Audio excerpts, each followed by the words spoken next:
Bases dropped on a Friday edition of Soccer Down here, November 8th, getting ready for MLS Cup this weekend in Seattle. Toronto is in the Pacific Northwest, getting ready for the match. Toronto comes in as the overwhelming underdog. We will get into how much of an underdog here this morning in just a bit as we look at, I guess, the Thanksgiving side dish purveyors this time around. Yes. And we'll get an idea of what they're thinking about the match. Also, some follow-up on yesterday's, or honestly the night before's, reports about Darlington Nagbe being traded to Columbus Crew. Doug Robertson had an update there. We'll get into that.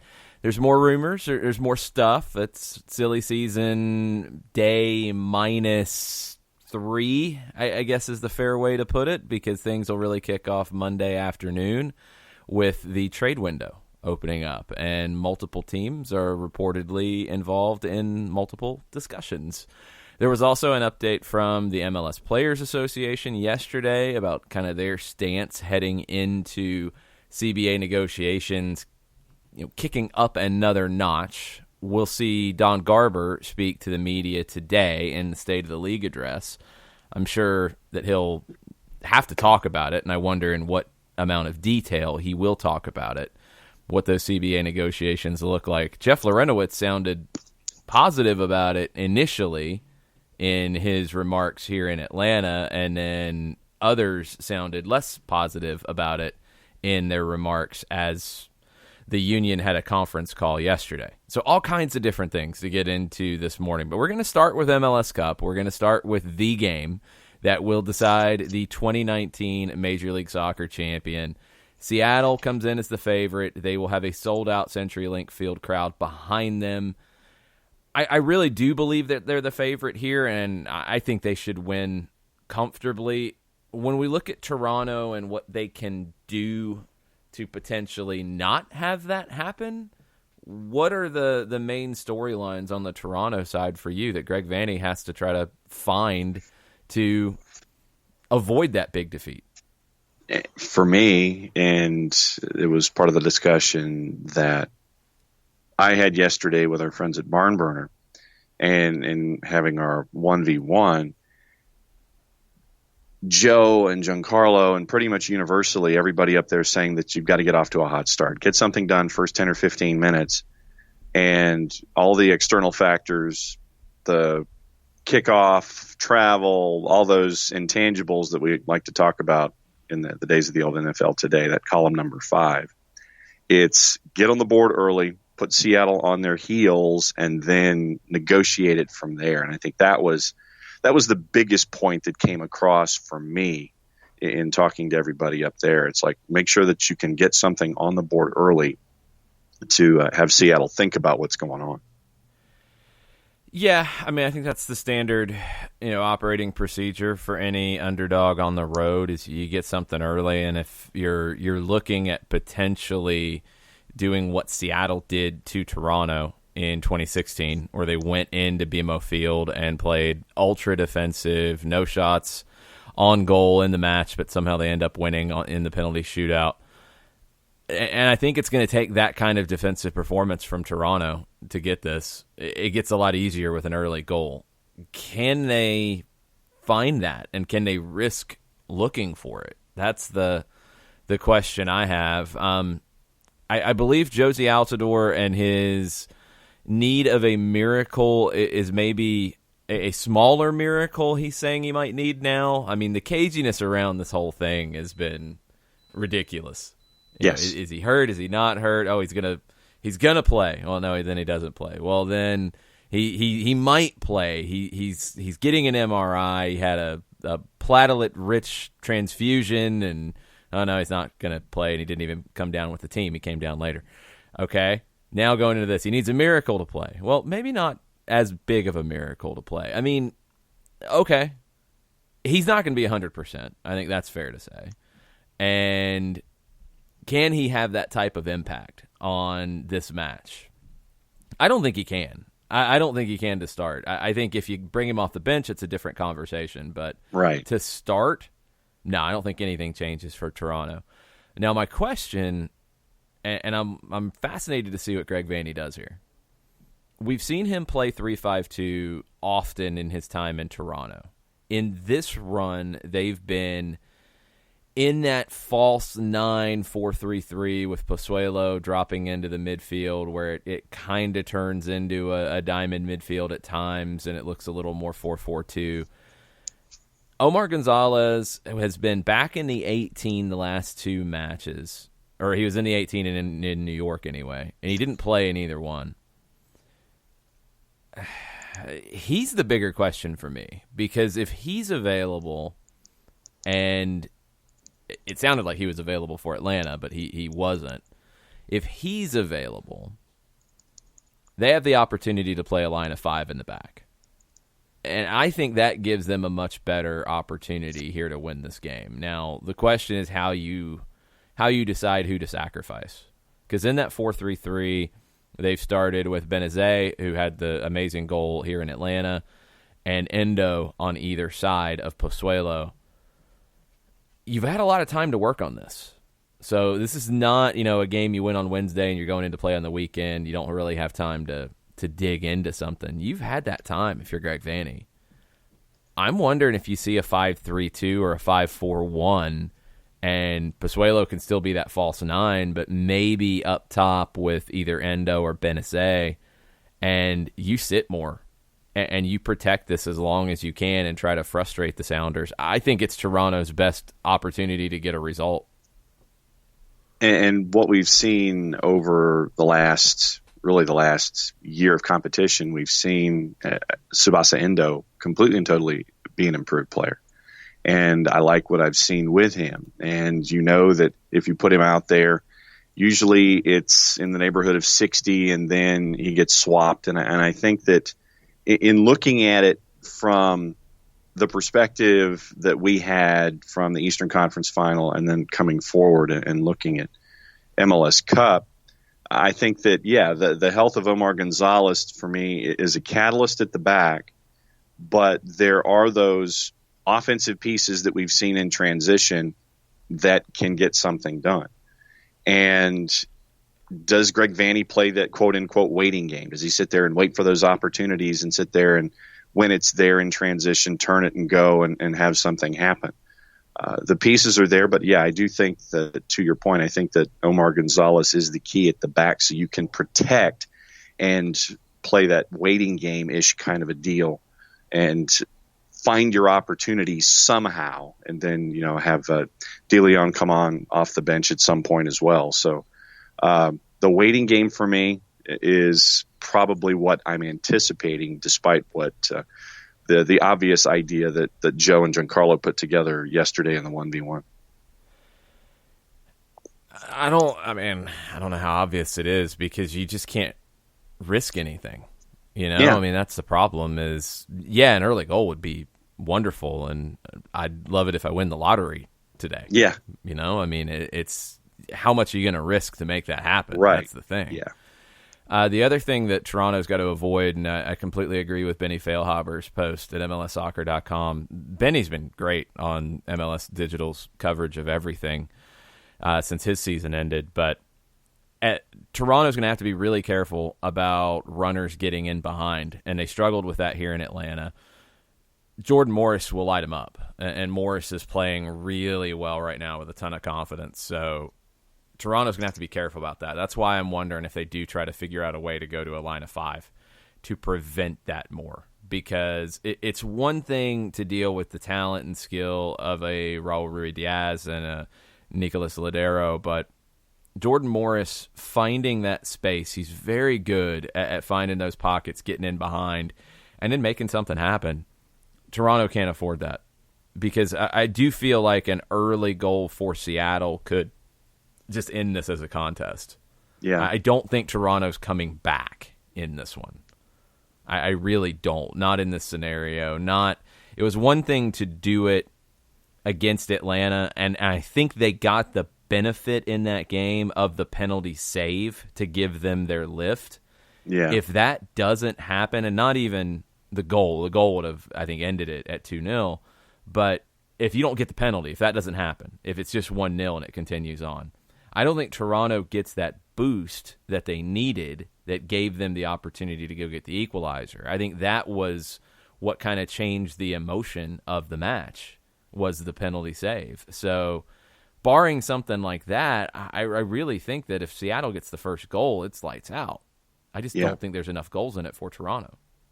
Yeah, and I think also when we get into Seattle a little bit, I think that we've seen the difference that Raul Ruidiaz makes when it comes to the relationship with having Jordan Morris finding space and what he's able to do with Nico Ladero. And for me, when I was asked about it, it's like, okay, who would your match MVP be if what you think is going to go down? And I said it was Raul Ruidiaz, because of what he has meant to Seattle. And really all you have to do is go back to the Western Conference Final to see the relationships that he had when it came to finding space, making passes, and giving opportunities for Jordan Morris and for Nico Ladero. So for me, my spot shadow has been on Ruidiaz ever since the matchup was finalized. I think it's Ladero. I think Ladero is the heartbeat of that team. And if he has a big day, they win. I think he can be that influential in a number of different areas, and I think he is the soul of the Seattle Sounders. So however Toronto can deal with him, they have to figure that out, and that's the one drawback to Toronto's midfield. I think the midfield matchup will be very important in this one between Toronto's three of Bradley, Osorio, Delgado, and Seattle's three of Svensson, Ladero, and Roldan. I think Seattle has a little more of a diverse group of three. I think Toronto's group is great when you're dominating possession. In this kind of game, I worry about him a little bit. You're going to have to get a big defensive performance out of one of them, Bradley, Osorio, Delgado, and none of them are necessarily known for that, because you're going to have to shut down Ladero, and you're going to have to shut down the supply to him. That's going to be difficult, and that's going to be the most difficult thing for Toronto, and honestly, I don't know if they have an answer. That's why I lean more and more towards creating a line of five and sitting deeper to have that protection behind that group. Because when they can break, that group's scary. I mean, when they can get out in possession, when they can knock the ball around a little bit, that's a group that can hurt you. Bradley's a guy who doesn't need a ton of the ball to still be effective, because he can hit that long ball and open the game up. That's going to have to happen, but more importantly, Toronto's going to have to control Seattle's midfield and especially Ladero. I just don't know if they're capable of it. I don't know if they have the team to do it. Generally, Toronto controls games through possession, and I don't think that's the best play here either. You know, they're kind of in just a difficult matchup, and that's why I think Greg Vanney's going to have to go to the drawing board a little bit. If he comes out with what we've seen in the postseason, I'm not sure they have enough to get it done here. No, and you know, looking at the numbers, it felt about right, and I honestly thought that a whole lot of different things would have to go well for Toronto to pull this out. And it's injuries aside and people who would be in 11s and 18s and things like that. But yeah, for me, looking at the Seattle side that went into the Western Conference Final and took out LAFC and didn't flinch after that first goal was put on the board and came back and put the pedal down and got the win. That's for me. I was like, yep. All right. So that's my favorite and I'm sticking to it. And I think that this is Seattle's definitely to win. Yeah. I don't think Seattle plays as defensively as they did in the last two matchups between these two in MLS Cup. So those were both in Toronto. Those were Seattle teams that were not really as strong as Toronto at their peak. It's kind of flipped. And I think Toronto comes in and plays the defensive role, and they want to keep it scoreless as long as possible, because you know in these games when you have that home crowd and the expectation is big and it stays scoreless for a long time, they start to get nervy, and the team starts to feel that, and they get nervy, and then you can see some mistakes form, because Seattle's backline is not that great. They can give you opportunities, they can make mistakes, but can Toronto be in positions to force them into that? That's the part that I'm just not sure enough on. Toronto, if they can get to halftime scoreless, if they can get into the second half and start to pick their spots for an Osorio, for a Delgado to jump into the attack, to bring on a Richie Larea or a Nick De Leon, to give some fresh legs to the attack, maybe they can do it. But I think it's going to be a dominant Seattle win. I really do. I don't think it's going to be much of a contest here. What are the purveyors thinking about this one? Method of victory. We have the full run here. So, method of victory for Seattle to win in 90 minutes at -110. Toronto at +300. Extra time, Seattle +800. And Toronto is at +1,400. Penalties, both teams are an even 1,200. To lift the trophy, Seattle's at -225. Toronto is at +162. Over-under at 2.5. The over is -125. Your under's at +100. Both teams to score the yes is at -163. These numbers courtesy of our friends at Bet365. Individual goal scorers. Who would you like? Rui Diaz. Anytime in the match, +105. He's leader in the clubhouse. Ladero. +175. He's number 4 on the list. Morris. Number 2 on the list, tied with Josie at +160. And give me a wild card on Delgado. Okay. Wow, that is a wild card. Marky Delgado at +650. All right. There's really nothing on the underdog side that I'm digging here, the big plays. So I think it's going to be Seattle in regulation time, 4-1. I really think it's going to be dominant. I think they get a goal in the first 30 minutes, and then when Toronto has to start coming out to play, that Seattle just rolls. I do think they roll. Toronto will find something at some point, ruin the shutout. But, yeah, 4-1's where I'm thinking Seattle. I was just thinking 2-0. I just didn't think that Toronto was going to be getting any offense on the board, so I was going to go with a comfortable 2-0 win. Regulation? Yeah, regulation. Yeah, and if I'm going to take any kind of a wild card, I will throw... I feel pretty good about Seattle winning in regulation, so I'll take the good mac and cheese and put it on that. And then for my wilder card pick, I'll take Morris to score, and I'll put the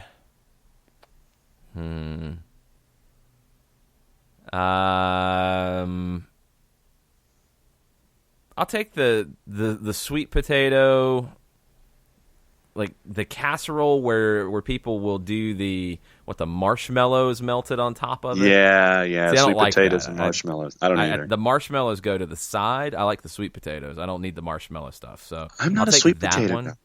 Sweet potatoes are good.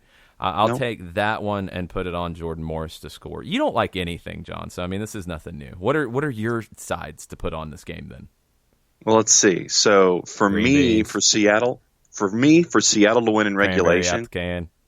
Yes. Knew it. Either that or we can go with mac and cheese, we can go with cranberry out of the can, or we can go with lemon meringue pie.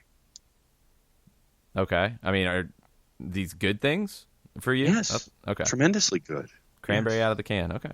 All right. And my wild card would be, what wild card stuff? Well, what's your wild card pick first off? So I'm trying to look at the numbers and see what my wild card pick would be. Going down the list. Let's see. Let's go. All right. My wild card pick would be Gustav Svensson at +900 on a set piece. Okay. And it would be, let's see. Let's go with Aunt Susie's vegan green bean casserole. Vegan green bean casserole? Yeah. That's not sounding all that appealing. No, that's why it's at plus 900, and I don't have an Aunt Susie. Oh. Okay. I like green bean casserole. Just something about I do throwing too. vegan If it's on done front of well. it makes me Now, worried does it about have to be crunchy on the top? Depends. I mean, depends on who's making it and how they choose to do it. Like with the stuffing that they'll put on top, just as kind of like a garnish. Some people will, yeah. But now, for me, it's usually ham, mac and cheese, stuffing, cranberry out of the can, lemon meringue pie, apple pie, that kind of stuff. I do have a question for you, though. Sure. Can it be stuffing if you're eating it with ham? Why can't it be? You're not stuffing it in anything. That's true. I mean, point taken, counselor. The whole point about stuffing, it's being stuffed. But when you have multiple households who have a conglomeration when it comes to the holiday, and people bring different things. No, that has nothing to do with what I'm talking about. Like, stuffing is coming out of the bird. Understood. Dressing is something similar but different. Hey, stovetop stuffing instead of potatoes. But it's not being stuffed into anything. Understood. I know. It's like driving on a parkway and parking in a driveway. I understand. No, it's not about anything like that. No, it has nothing to do with any of that. They're different things. But no, I know. But when when multiple families come under one roof, somebody's bringing ham, somebody's bringing turkey. It is a delineation of duty, and I will go and get stovetop stuffing and have it with ham. So okay, you're missing my point. Let me ask this one more time before we go to break. So are you going to eat the stuffing that comes out of the bird that was cooked inside the bird? Not really. Stuffing. Or are you going to eat the dressing that was cooked separately, not inside the bird? Well, I mean, for me, it just seems kind of gross, but I'm a stovetop stuffing guy. Okay, we're going to go to break. Stovetop's liars, that's what it is. We're going to go to break. We'll be back after this. Looking for future leaders we can trust and believe in? Look no further than the high school student athletes right here in Georgia. High school sports teach young people how to be effective leaders. It begins by making their grades and being on time for practice. It includes learning to listen, following directions, accepting responsibility, being a good role model. And it's about respect for officials, opponents, the rules, and each other. The result? It transcends sports. It gives us hope for the future. High school sports. There's so much more than just a game. This message presented by the Georgia High School Association and the Georgia Athletic Directors Association.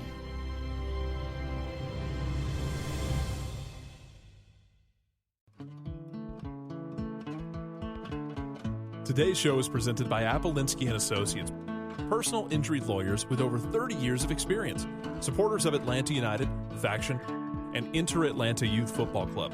If you've been hurt in a wreck, contact Steve today at steve@aa-legal.com or call in 24/7 at 404-377-9191. The initial consultation is free. We know that every driver is different, and a one-size policy does not fit all. That's why Country Financial offers a variety of discounts, so you get the coverage you need and the savings you deserve. From good driver to good student, multi-policy to multi-car, we've got a discount to suit every driver. Call Jason Wright at 678-568-6871 today to see what you could save. On Facebook at Jason Wright Agency or by phone at 678-568-6871. Discounts vary by state. Policies issued by Country Mutual Insurance Company, Country Preferred Insurance Company, or Country Casualty Insurance Company, Bloomington, Illinois.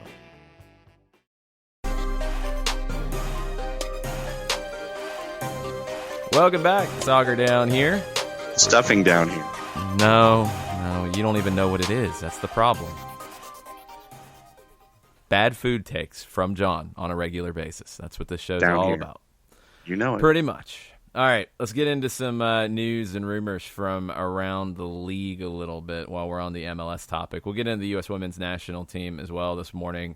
They had their win 3-2. It was a little dicier than it maybe should have been, but it's a win, and you got out to a 3-0 lead, so there are plenty of positives there too.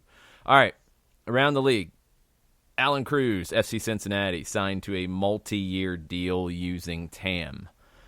Nico Ladero, speaking to the media in Seattle, says that Luis Suarez wants to play in MLS. He said it's only a matter of time.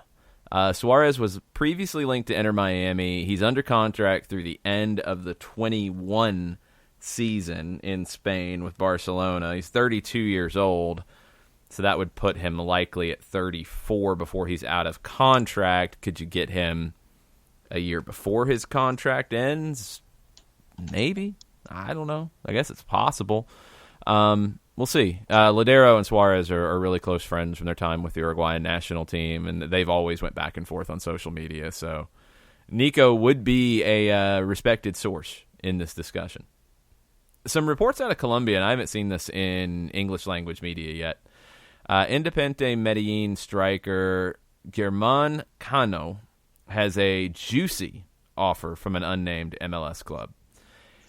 It could be really juicy, actually. Look at this guy. He's out of contract at the end of the year, according to Transfermarkt. He's valued at $3.76 million by Transfermarkt. He's 31 years old. He's an Argentine striker, developed at Lanús. He spent some time in Mexico.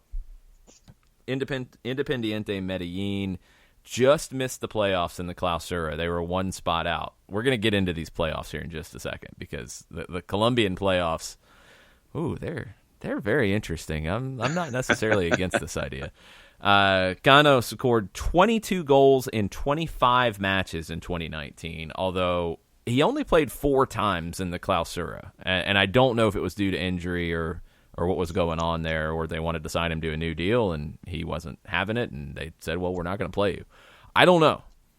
Have to find out about that. But according to people who follow Independiente Medellin, there's a juicy offer on the table. He's the type of player that would make a lot of sense for teams who are looking for a striker, hint, hint, Sporting Kansas City, to be targeting. He is not crazy expensive. He's out of contract, so you're not paying a transfer fee. He's a veteran. He's played in Mexico. So you would think that it wouldn't be a crazy transition for him. I'd be very surprised if you don't see legs to this. If Independiente Medellin is not going to bring him back, then MLS should be all over a player like this. Now, this playoff system in Colombia. So, Marc Dos Santos in Vancouver said something that I thought was a little more about Vancouver's issue than everybody else, but I agree to an extent. He said, players at the top level, they have 3 weeks, 1 month maximum on break. I'm telling you, 3 months and a half of a break in a soccer season is Mickey Mouse. It's amateur. It doesn't happen in the world. Except it does in Colombia, for example, where their season, their Clausura season, just ended. It ended on Halloween. That was the last set of matches for the Clausura. Now, they play 40 matches, 20 in the Clausura, 20 in the Apertura. So, and I need to look at how they actually do that because there's 20 teams in the first division. I guess they play their rival twice, something like that. I don't know. 8 teams out of the 20 make the postseason. But the postseason, they do 2 groups of 4. And you play home and away. You play just like a group. So the winners of each group go to the final. And they have a final in the Apertura and a final in the Clausura. So if you are, for example, this time around, if you are Independiente Medellin and you miss out on the playoffs by 2 points, your season is done. And you will get back into play. You look at when it started this past year. It started on January 25th. So November, December, most of January, it's almost 3 months. It does happen in other spots. Now, are they going to have maybe friendlies or some kind of cup competition or what have you? Sure. There will be things going on. But league play, yeah, it happens when you don't make the playoffs. In a league with playoffs, your season ends early. This is what happens. This is how it goes. More of a Vancouver issue, but I do agree that it was better before when the season ended in the end of October. So you're getting almost another month of the season before teams that don't make the playoffs are done. I'd like to condense it a little bit, but no, not every league in the world plays year-round and has like a month off.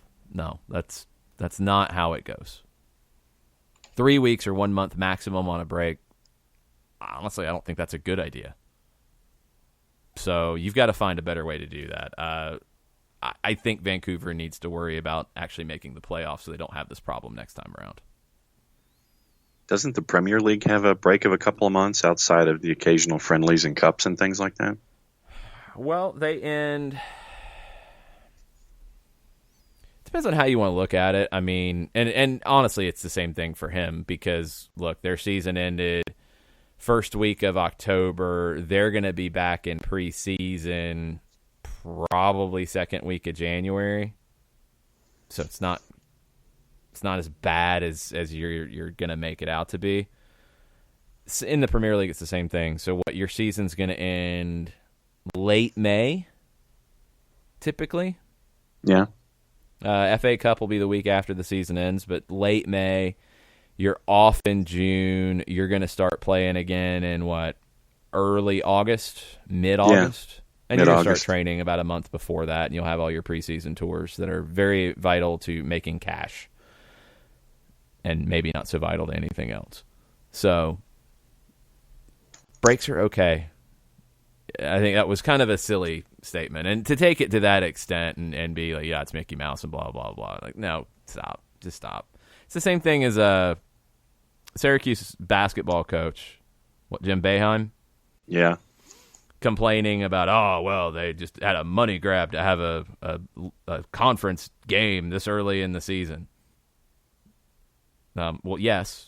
Actually, it was, because that money probably pays your salary there, buddy. Uh-huh. So when you're starting a new network to bring in more money to the league, that's ultimately a good chunk of it's going to end up in your pockets. Yes, deal with it and stop whining and try to score more than, 48 points?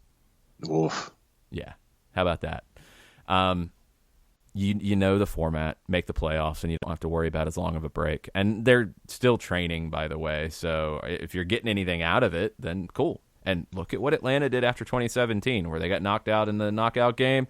They start working on their three in the back that paid off with an MLS Cup. So you can get something out of this postseason training that they're doing at the moment. All right, let's get into the CBA stuff. Alejandro Bedoya, very vocal leader in the union and vocal captain for the Philadelphia Union. Threw Philadelphia under the bus a little bit because this isn't even a union issue. This is a Philadelphia thing. Bedoya said, I do believe that if we had flown charter directly after the game in San Jose, not having to sit in an economy seat for that long, not having to take a bus from San Jose to San Francisco that took over 2 hours, that it could have prevented my injury. Later in the call, and he's talking about the quad injury that limited him in the postseason. Later in the call, Bedoya said, that week also was a very important week for us in terms of that could have determined a different fate for our season. If we finish first or second or third, I think charter travel could have, even if it increases our chances of winning or lessening injury rate at small percentage points, those make a big difference on the field. He's right. And Philadelphia didn't use a charter at all season. So they had him. It wasn't anything to do with the league rule. It was to do with Philadelphia Union not wanting to spend that money. Now, here's where I'm a little confused. All right, when this was brought up by the Philadelphia Inquirer, and Jonathan Tannenwald was all over it with extensive coverage of the decision to not charter on this trip, one of the selling points from Ernst Tanner was that they would stay in San Jose, they would do regen the next day, So after a Wednesday night game, they would stay, they would do region the next day, and then fly back. And you would assume it was, I guess, an afternoon flight back to Philly before then going to Columbus, I guess, a day or two later. All right, so Bedoya says not having to take a bus from San Jose to San Francisco, and if they could have flown charter directly after the game in San Jose. They could not have flown charter directly after the game in San Jose. That's impossible because of the laws against chartering out of the San Jose airport or flying out of the San Jose airport after 11 o'clock local time. They could not have done it because Atlanta had the situation the year before. It was the same kickoff time. It was a Unimas or Univision Deportes TUDN game that got pushed back to an 11 o'clock Eastern kickoff time, 8 o'clock local. You're not going to get inside of that window to get over there to an airport that's right next door. Like you can't do it. So what we did that time is we did charter back, but we did charter out of San Francisco, and we did have to take the bus to San Francisco, and it didn't take over 2 hours. I don't know what happened with that. It took 45 minutes, an hour. It was rather late, and I was a little delirious, so I wasn't keeping time, but let's say an hour.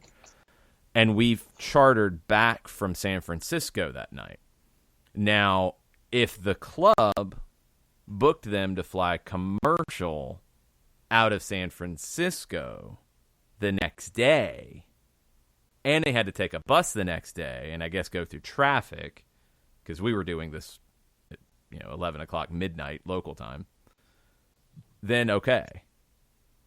That's kind of crazy. I don't know why they couldn't have flown out of San Jose unless there's just not a direct flight from San Jose to Philadelphia, and I guess there is from San Francisco, and they opted to go that route. But, yeah, that adds complication to it. But they could not have chartered out of San Jose that night. They would have had to get down to San Francisco to charter, which still would have added some time, but all right. The reason I wanted to get into some of the detail is there are bigger complications than just the CBA. And I will go back to a thing we've talked about a good bit. Let's say the CBA results in unlimited charter flights. It's just up to the teams to book them. Philadelphia didn't book any. Does that mean they're going to start booking them? There's no way to show that. And also, most teams in the league didn't use their full allotment. Does that mean they're all of a sudden going to start now that they have an unlimited amount? I don't know if that's the case. And it gets down to the bigger point of this discussion, in my mind, about the CBA is you have owners who are trying to push the league forward and spend more and want to spend more, and you have owners who don't want to spend more or begrudgingly accept that they're going to have to spend more, but they want to limit how much more they're spending. That's the bigger issue to me. It seems, if you read between the lines a little bit in some of the comments that have come out, that is the true issue here. Owners as a whole, as a group, as a majority, do want to spend more, do want to invest more, do want to push this league forward in those ways, but there are some owners who are wanting to put as many brakes on that as possible. That's going to be the bigger issue in this whole negotiation, in my opinion. No doubt. And you've seen some of the owners who we have pegged as those that weren't investing and not wanting to move their teams forward, taking steps to do that now. And New England is the one that sticks into my head with the building of the facilities up in Foxborough now. So you're seeing some of these owners getting rid of the stereotype and the classification that we've had in the past. For me, I would like to know, and there's no way really to know other than by just looking at activity, which of this set of owners are the ones that are going to be brought into this kicking and screaming, or if they're going to be brought into it at all, or if we're going to still have these Philadelphia-like situations as the league tries to get fully into 3.0. Well, you're always going to have those situations. Every league has those situations. It's foolish to think that you're not. Any league in the world has owners that spend more money or clubs that spend more money and clubs that don't. Any sport in the world. It's just, that's the nature of it. unless you're going to control everything from the league office, including this level of spending, and say, all right, we're going to equalize it everywhere, and you're just basically responding to a cash call at the league level. Nah, it's not how it's going to work. Even in a single entity league, that's not how it works. So you're going to have owners who invest in facilities, invest in staff, and invest in those things, and give you as first class of an atmosphere as possible. And you're going to have others who don't want to do that. You see it in the NFL. You see clubs that look first class, and you see clubs that don't. Jacksonville. Yeah, I mean, there's plenty. Like, it happens. NBA, NHL, Major League Baseball, it's all... Not everybody has the same amount of money. Not everybody has the same way they want to run their business. So it's never going to happen where everybody is spending the same amount. No. You're always going to have these situations. And I think the bigger issue long term is the ones that are struggling to keep up. The ones that say, I can't build a $40 million training facility. I can't do this or that or whatever. Okay. Are they going to get to a point where they say, this is pointless, I'm diminishing the value of my club, which is ultimately, as we've talked about all week, ultimately the big reason for having this investment. If I can't compete, I'm diminishing the value. I should sell now before it diminishes even further. Right. Or is the league going to put pressure and say, look, you're just not able to keep up. We're going to have to do something different here. You look at the bottom teams in terms of value. So Colorado, the ownership has the money. They've invested in some ways. Are they going to kick it up a notch or not? That's a valid question. Columbus, new ownership. You give them some time. Montreal, Joey Saputo's talked about not making money. He's talked about those struggles. He wants to add to the stadium. There's some complications there with the local government on that. We'll see if it gets resolved. He's one I think you do have to look at a little bit. He's also got ownership of a Serie A team, so you would think that he could have the money to continue to invest. Right. Vancouver, I don't know their ownership situation that well, but they've also had a lot of off-the-field issues. I feel like they could turn that value around a little bit. Dallas is doing what Dallas wants to do, and that's fine, but are they one of these ownership groups that is not going to invest in the same way? I would think so. But they've at least created a strategy that can make them competitive and can change their revenues a bit with developing players, moving them on. They know what they're doing with what they have to work with. Okay, can work with that. Real Salt Lake, they're making money, not much, but they're not losing money, and they're in a smaller market, and I think they're kind of like Dallas. They know what they're doing in terms of their club strategy. Philadelphia is the one that I do wonder about. I don't know what the route forward is for the Union. They are investing in the academy in a huge way. They do expect a payoff there, and I think it is coming when you have McKenzie, Trusty, Aronson that you've developed and will eventually sell and make good money on. Andre Blake could be another one that you sell and make good money on. He was a college draft pick, but still. There were the reports about the Union exploring playing downtown some. Could that change their fortunes a bit? Possibly. I think it could. But they're going to have to find that middle ground because I do think in their market they're going to have to spend more to be relevant and also to increase the value of the club. You look at the others just above them, New England investing, they have the money, and I think now they have the person that is asking them to invest in the right ways when it comes to Bruce Arena. It's not just, just give me money. It's, no, we need X, we need Y, we need Z, and here's why we do. And I think he's somebody that has gotten the ear of the crafts. Good. San Jose, I think they're in a good spot. I think they're okay with where they're at. They're not going to be a huge market team, and I think they accept that. But you have a manager, Matias Almeida, who can get the most out of what you have. Houston's another one that feels like they could be more than what they are, and that takes you about to the midway point.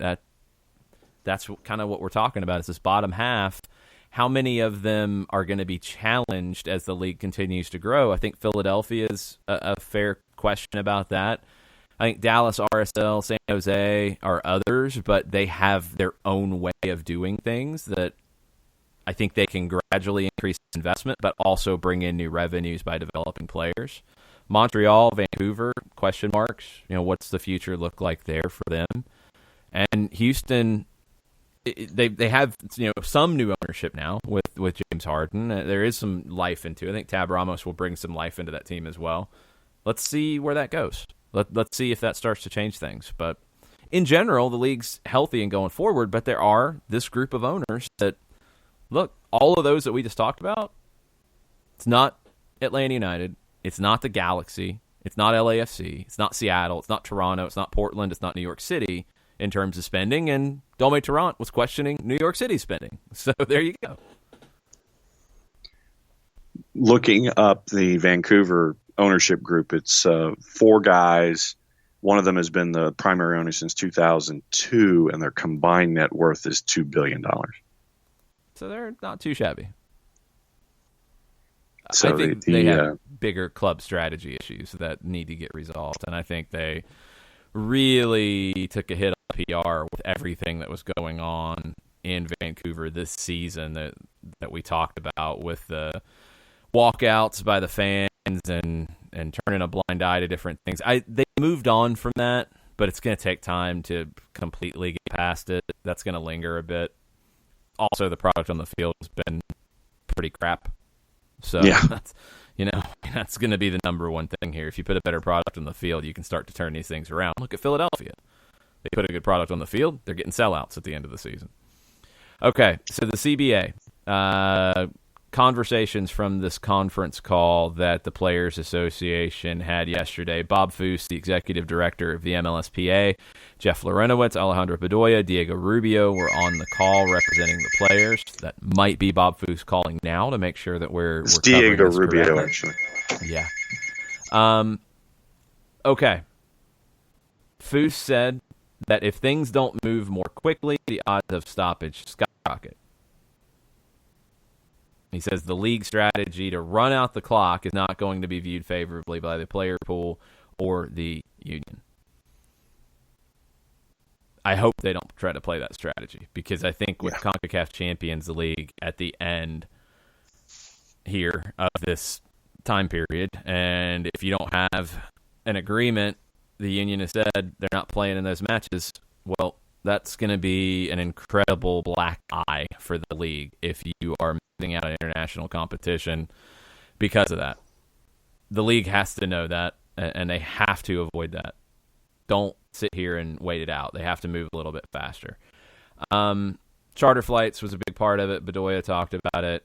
It's something that the owners are going to have to invest in. More than just changing the rule, like, owners are going to have to commit to investing in it and doing it.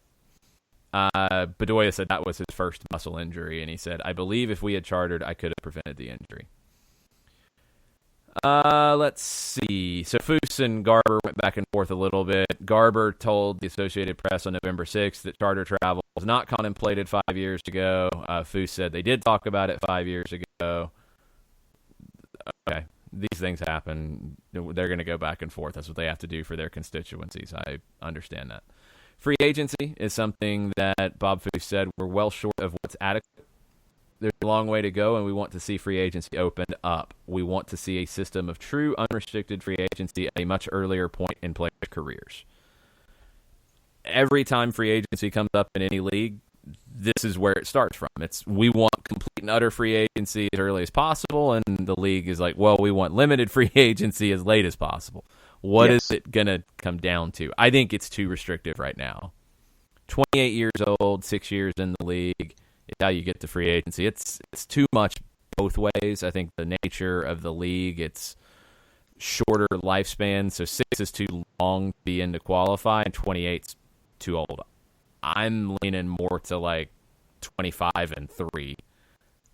Or even maybe 24 and 3 if you want to get a little bit younger for guys who come into the league very young, but they have to get to a certain age to qualify. Maybe it's 24 and 3 or 23 and 4. I don't know. Somewhere around that ballpark in that frame would make a lot of sense. Completely unrestricted, I think if you set the bar at the level you want, then fine. Because right now, if you qualify that 28-6, yes, but then there are limits in how much more you can make. I don't like that part of it at all. It's too restrictive in that regard as well. So if you're going to do it, cut it down to 23, 24, 25-year range, somewhere in that ballpark, and 3 or 4 years of service. And if you want to put a cap because you're trying to limit competition and the team's driving the price up, I guess okay. But, man, more than what it is right now. I think it's like a 25% raise is the cap, somewhere in that ballpark. It's too low. It's way too low. It needs to be more competitive. Again, this is not unique to MLS. This is every league that has free agency. They want to put limits on it as much as possible. I mean, what are we getting right now in baseball where you're getting this argument about the Braves GM saying something about talking to other teams about free agents, and now the Players Union wants to file a grievance saying that it's collusion. Right. This is not unique to the world of MLS. Foose and the Players Association say they want to get rid of targeted allocation money. Their argument on that is that they want to be easier for people to understand all with it. They said that it hasn't done anything good for the league. I disagree there. And I think at the time they incorporated it, they needed it because, and I'm assuming from the way it was created, that the league didn't trust the teams to use it effectively, to use it in a way that was going to bring about the change that they wanted, which was the middle of the rosters to be better, or the top half of the rosters to be improved. They didn't think if they just gave teams more allocation money that would happen. Now, I'm far more accepting of, okay, just make it allocation money or just lump it into the cap space, however you want to define it. I do think there is an advantage to being able to trade it and trade allocation money and move things around for teams that are not going to push to the top of the cap. All right, use that to your advantage and trade space, trade allocation money to get other assets. For teams that want to spend more and push further, then okay, then go get more allocation money. If you want to get rid of targeted, now it's a better argument to do it. I do think it's had a strong effect on the league, though. And I want to keep allocation money around, even if it's just as an asset that teams can trade. As you mentioned, you sit there and it's, okay, we're not going to use it, but you can find other ways to aid the development or aid the makeup of your club if you have that asset to trade. It's another chip that you have in your drawer that you can play with if you're not going to sit there. If you're just going to figure out that your cap figure, that the number that you have for your ceiling is nowhere close to other teams, but you think that you can benefit yourself with that particular chip, then I'm all for keeping it around. But yeah, for me, going back to the charter issue and hearing the Bedoya comments, that to me is definitely one of the things that for me is at the front of the line. But once again, you have to have owners that are going to want to make that investment. If you're going to sit here and say, well, charter flights, we're going to boost the number, and just make sure that the owners themselves sit there and go, okay, well, we'll take advantage of that. Where a Philadelphia situation obviously is, I'm not going to use the word worrisome, but it's up to the team if they want to use it. And it's another thing for players to sit there and say, okay, well, where can I go and be in a situation that best benefits me? And that's another element that they're looking at when it comes to possibly finding a home for themselves. Yeah, I mean, if it's out there that Philadelphia doesn't want to use all their charter flights, then it's going to make you think twice about going there if that's an issue for you. Absolutely. It's something the union are going to have to deal with because they could have used these charter flights. It's beyond the league rule element of it. This is not going to be easy. because the league's in a different position now than they have been in terms of assets, in terms of growth, in terms of where this league is going to be in 7 years when you're talking about the World Cup in 2026. They need to start the roadmap to having more things to work with, and they need to keep the players happy and bought in. And I thought Jeff Lorenowitz nailed it at the end of the conference call. He said, we're all excited to see what we can get out of this deal. The league is at a good point, but the players know the league is nothing without us. We're ready to step up to whatever challenge comes in the next few months. The players know what's coming to. The players see these franchise values. They see that, yes, people will point to, I think, 16 teams that lost money last year, but they're also going to point to the franchise values going up by 30%. You know, there are plenty of things here for the players to say, yes, we're not asking for everything. We're being reasonable because we know you're in a position that you weren't in 4 years ago. The league's in a different place.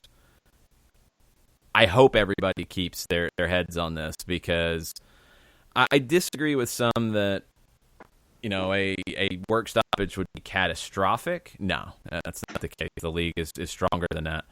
But it would set it back. And it would set it back at a time where there's been really nothing but growth. So the league, the owners, the two different sets of owners, or maybe three, maybe there's one in the middle that can go either way.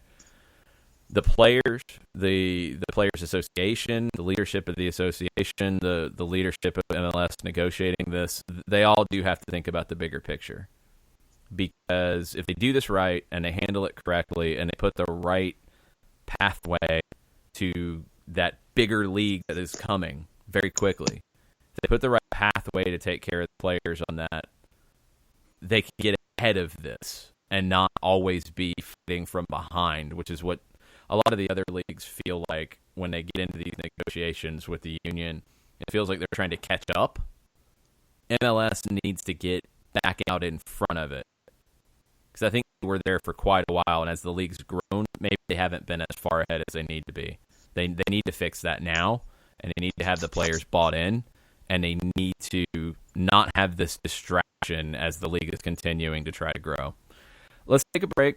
Let's get Mike Conte on the line, see what Mike's thinking about everything going on around MLS in the final week of 2019 season. And we'll start to look ahead to 2020, which starts on Monday at 1 o'clock with the trade window.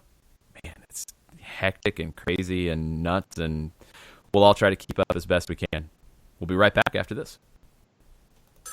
A ranger station. I'd like to report a bear hug. Okay. I put out my campfire and Smokey Bear hugged me. So you drowned the fire, you stirred it, drowned it again, and felt that it was cold? Uh-huh. Yeah, but he's just letting you know you did good. Bear hug from Smokey Bear. Status update. I'm gonna let you go now. There are many ways to start a fire, but one sure way to put it out.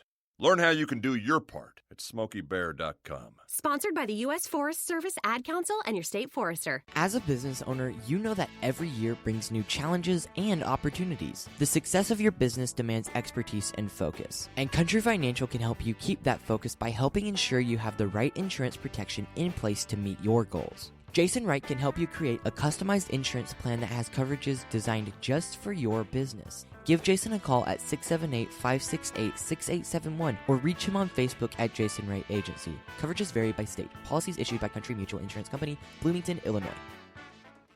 This is what matters. This is beyond X's and O's. This is the difference mutual respect makes. This is what character looks like. This is what defines us in Georgia. This is sportsmanship. School sports. It's not the outcome that matters most, but the way the games are played. This message presented by the Georgia High School Association and the Georgia Athletic Directors Association.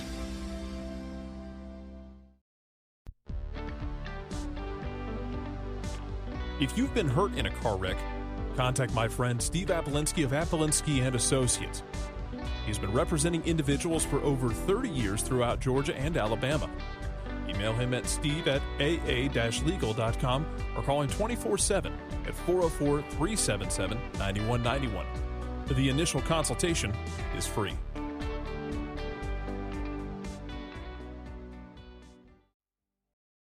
You're listening to Soccer Down Here daily on SDH Networks, a division of OSG Sports. Find us at Soccer Down Here on Facebook and Twitter. The time is now the top of the hour. Peep, y'all.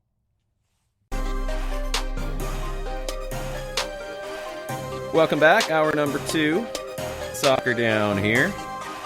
On November 19th, you guys can come out and join us at Wild Heaven on the West End at the cool Lee and White complex.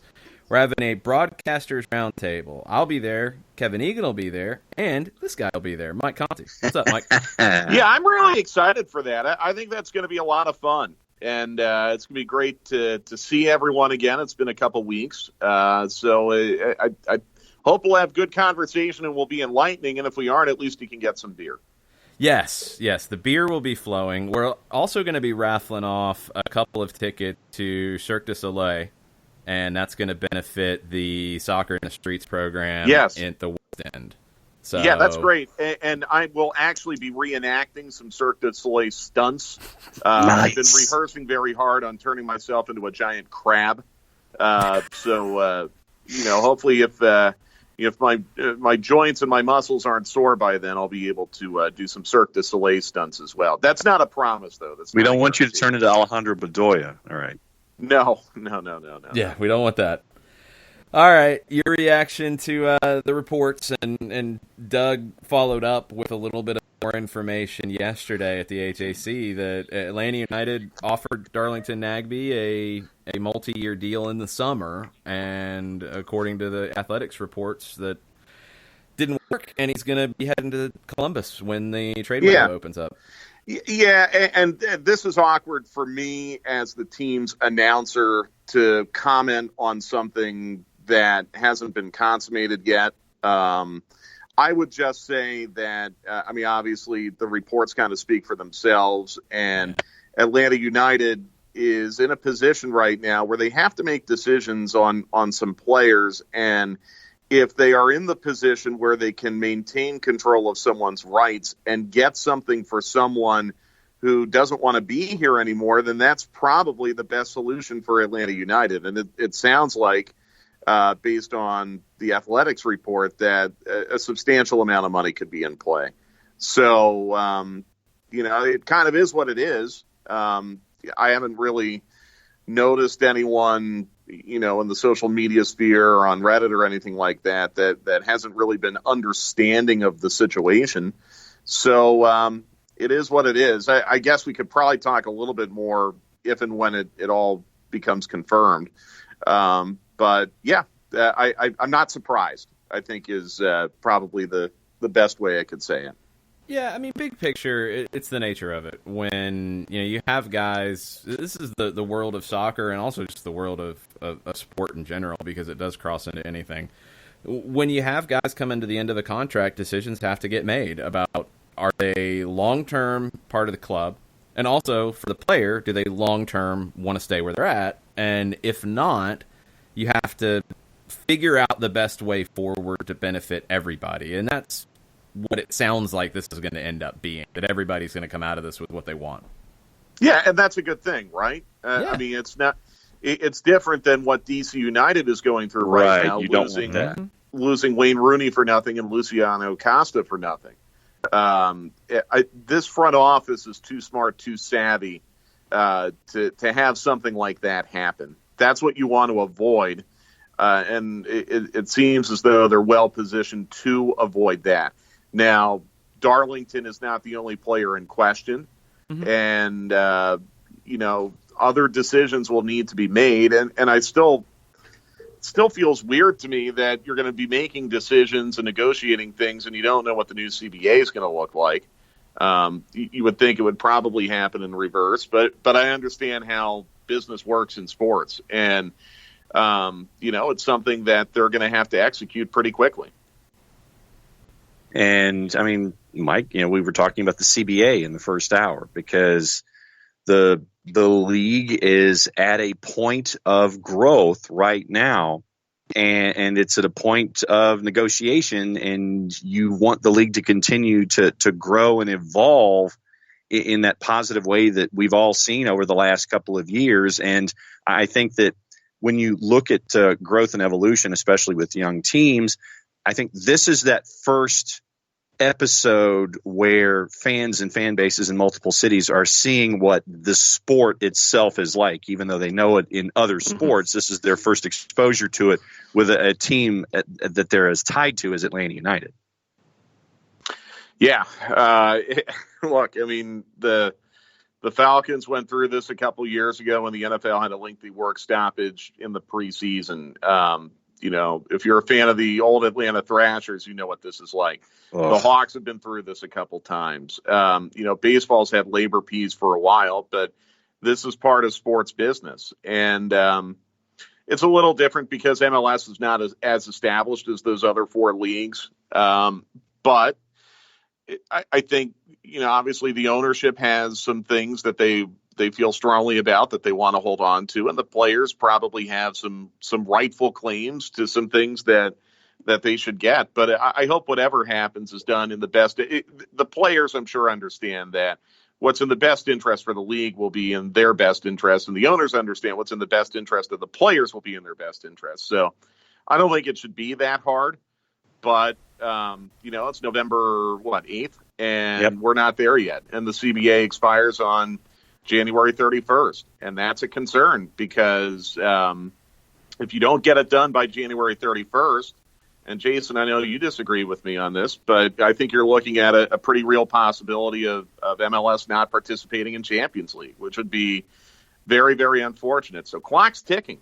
The clock is ticking. And, these things can't be hammered out overnight. It takes time. And I'm sure there have been, discussions at some level, for months, if not years by now. But it does make you a little bit nervous that here we are on November the 8th, and the players that have declared their intention to strike, and you're not there. You don't have a deal.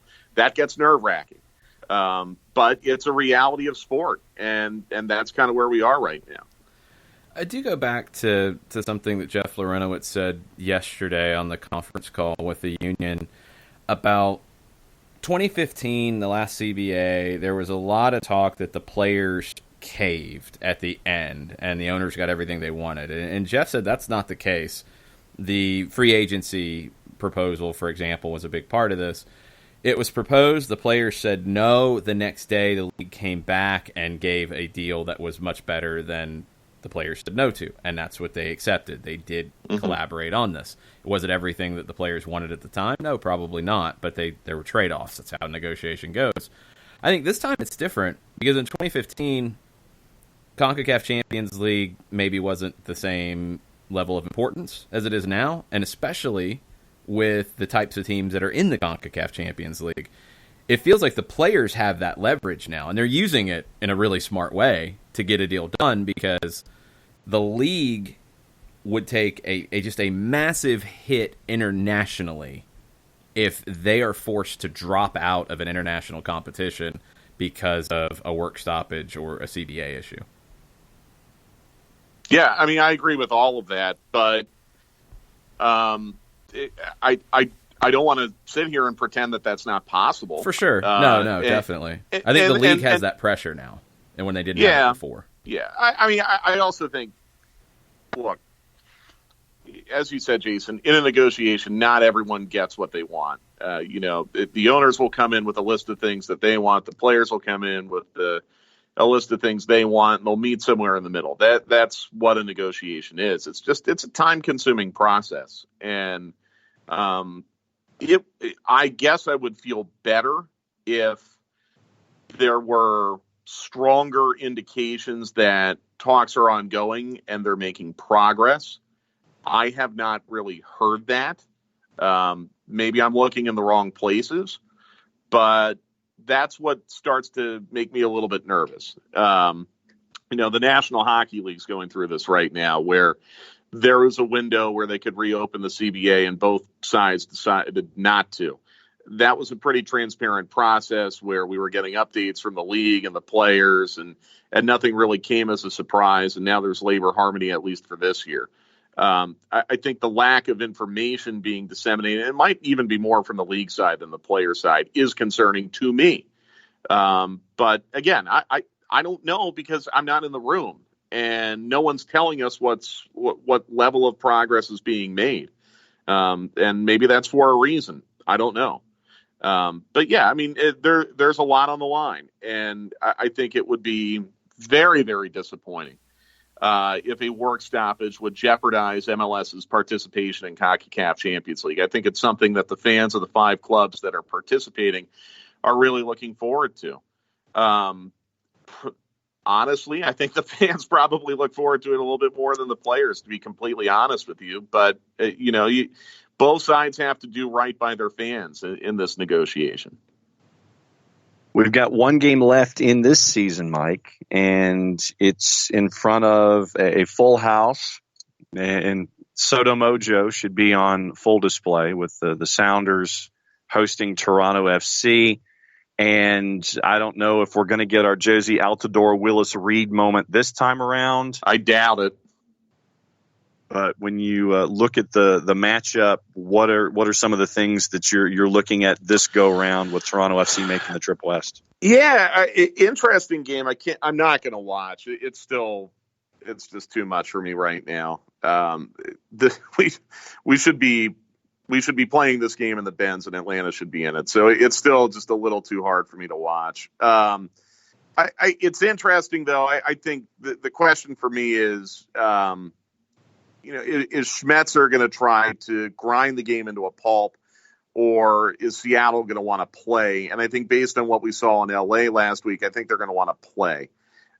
Toronto, I don't think matches up well against a Seattle team that would play free. I think Rui Diaz and Ladero and Roldan and Jordan Morris, it's just too much firepower for Seattle. And if they want to go out and play free, I think they can win this game. I'm not sure if they're going to do that, though. I mean, it is a cup final. You've got to be responsible. You've got to be a little bit tactical. I predicted on stoppage time Wednesday, I think it goes to penalties. I think Seattle wins it in penalties. The question is it going to be 2-2 in penalties, or is it going to be scoreless going into penalties? I think it just depends on the tactical approaches from the two managers. But I think Seattle is better. I thought, and I've said this a couple times, this is not me trying to sound smart or sound, like I was clairvoyant or anything like that. I really thought when we saw Seattle in person in July, that was the best team I've seen in person this year, Seattle. And that includes Toronto. Seattle is the best team I've seen in person this year. Seattle is better than Toronto. They're at home. I don't know if conditions would be in play or not. I haven't looked at the weather out there. But I think Seattle will win. I think it might end up – they might end up shooting themselves in the foot a little bit because they should be confident against this team. And Schmetzer, I'm wondering if he'll just play it too carefully. So then to join the fun we have shifted since juice boxes aren't cool and we're past Halloween candy to put on things. We're into the Thanksgiving side dishes category of our selections here. How confident are you in Seattle winning in penalties? Are you putting the good side dish on it, or are you putting the bad side dish on it? No. Oyster dressing all the way. I mean, the oyster dressing is the king of Thanksgiving side dishes. Oyster dressing and green bean casserole. I'm not familiar with oyster dressing. Oh, I am, but I'm not a fan. Yeah. Oh no, I love it. It's my favorite. It's everything you can imagine. Cornbread and oysters and all the good stuff. So yeah, I would put a heaping casserole dish of oyster dressing and the green bean casserole as well. The two best Thanksgiving sides. I'm really, really confident in Seattle. Now, Toronto, the only thing you could say about them is maybe there's a team of destiny element involved with them where, they get a result despite being dominated in Atlanta. They get a result despite being arguably outplayed by New York City because New York City made two big mistakes.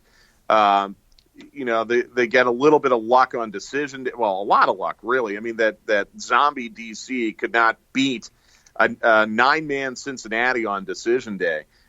So a lot of things have kind of fallen into place for them that makes you wonder if they're a little bit of a team of destiny, and goes back to what happened in Atlanta last week, where you can have all the talent, you can be the better team and be the better team in the match and still not win.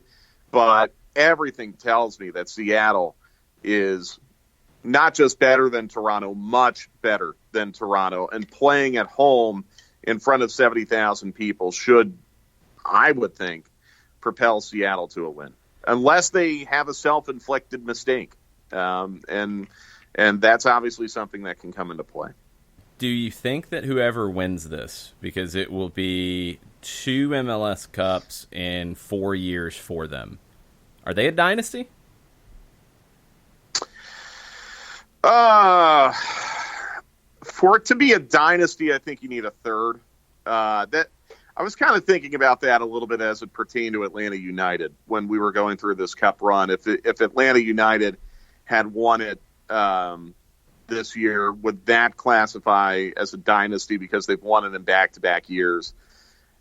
I would say no, it's not a dynasty because you need to have a third, but I'm not going to argue against people who call it a dynasty. I think one of the other tricky elements in play with Seattle and Toronto is that neither of them were the best team in their conference, let alone in the league last year. Neither of them were the best team in their conference or league this year. And you've had the playoff change in the format too. Yeah, that's part of it. But I wouldn't hold that against them. I mean, MLS Cup is MLS Cup, and in America we play in playoffs, and that's the way it works. But then I have trouble with that because Toronto was so good, so dominant 3 years ago. Oh boy, that's tough. You could make the argument. I'm going to say no, but I can't really argue against people who would say yes. I think if one of these teams was competing for a third next year, third in 5 years, and they had like a crazy 70-point type season next year, then I think the dynasty talk would be valid. But I'm not quite sure it's there yet.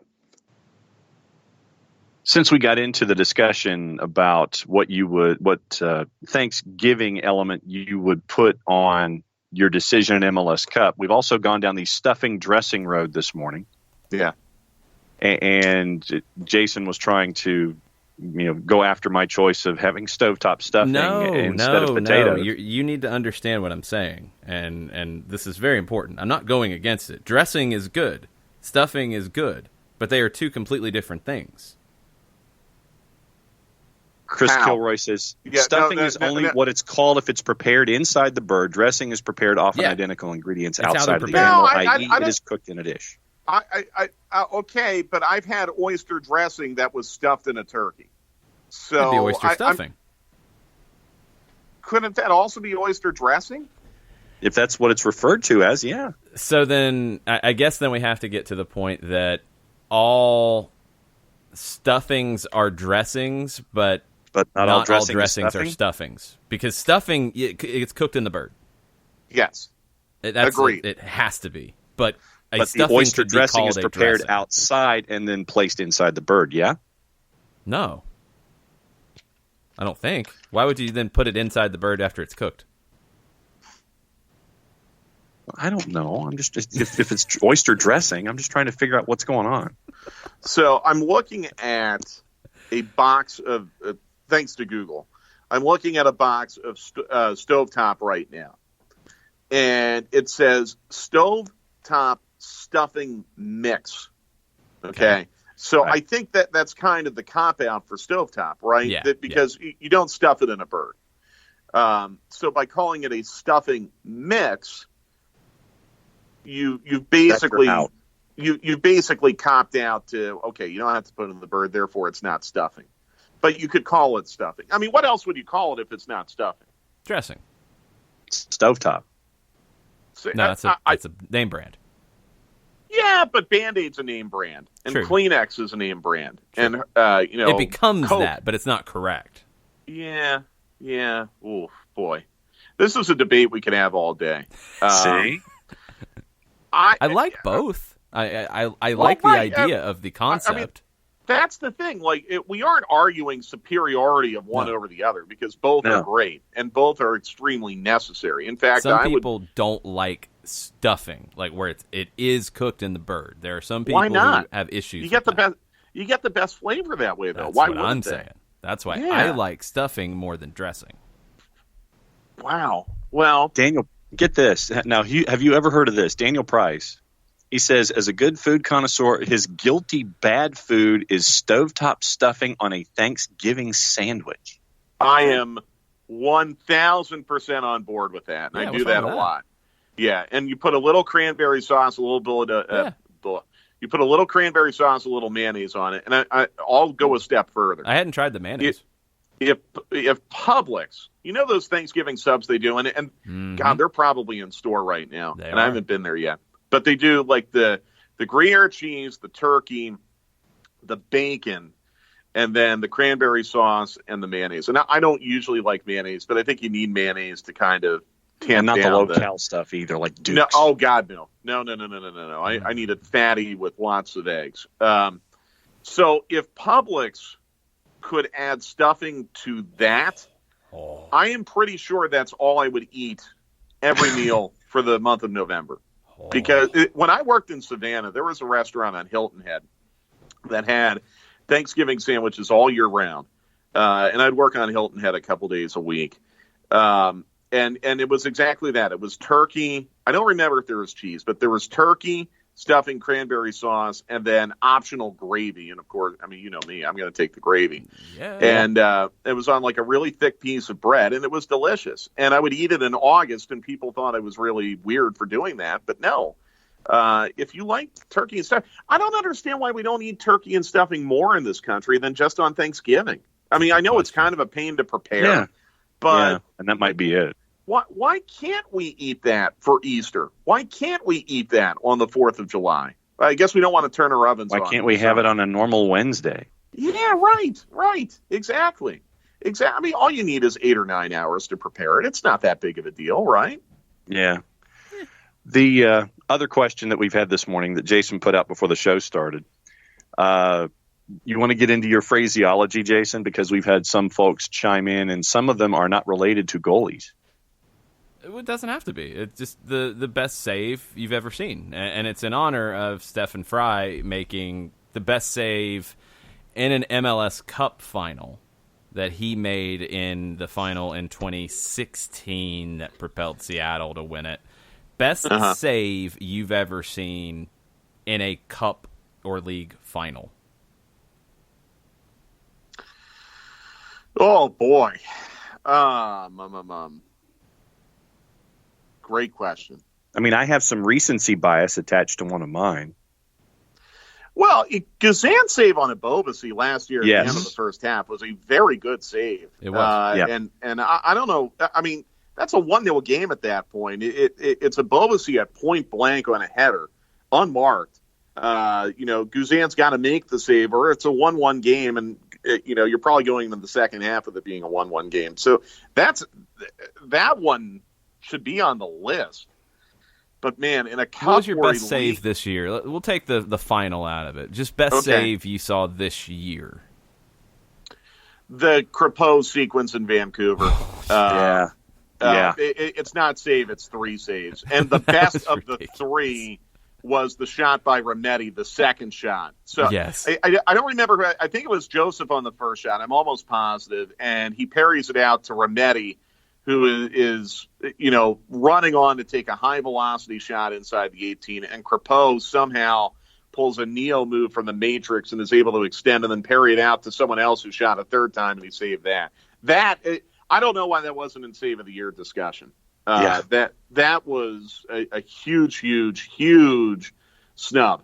And it really kind of propelled Crepeau to a very, very good year. He doesn't get a lot of credit for the year he had because Vancouver wasn't very good, but Vancouver's goal difference number could have been 3 times worse, not for Maxime Crepeau. So it would be that. But that's just in Atlanta United matches this year. Like, you really have me thinking about this now. And I'm thinking back even to World Cup finals. I mean, this year, the Gazan double bobble punch that he had, was it against Minnesota? All the stuff from close range? Might have been. Yeah, I'll tell you, she went to Penn State, but you got to give Alyssa Nair a little bit of credit for saving that penalty in the World Cup semifinal. Big one. That was enormous. Because, again, I think it was a 1-1 game then, or a 2-1 game. And the U.S. women's national team, and they're trying to see that out against England. That was a big one, too.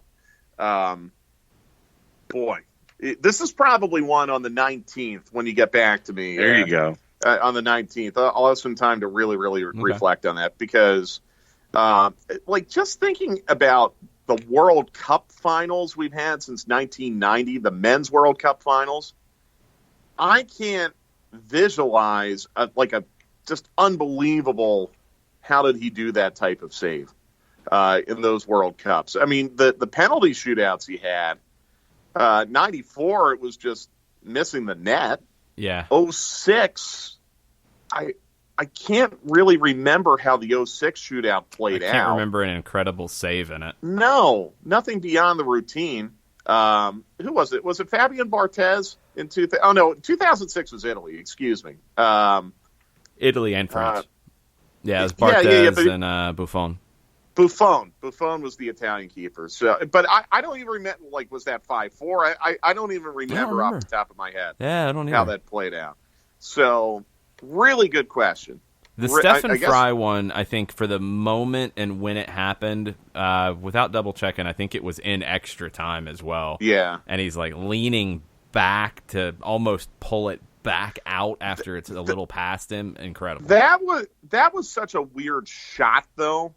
Yeah, because it wasn't like it was a rocket. It wasn't. It was a weird shot in terms of velocity, and I'm not, underselling what Stephen Fry did at all. It's a hell of a save, but it was a weird type of shot where he almost had enough time to range backwards and get his paw on it.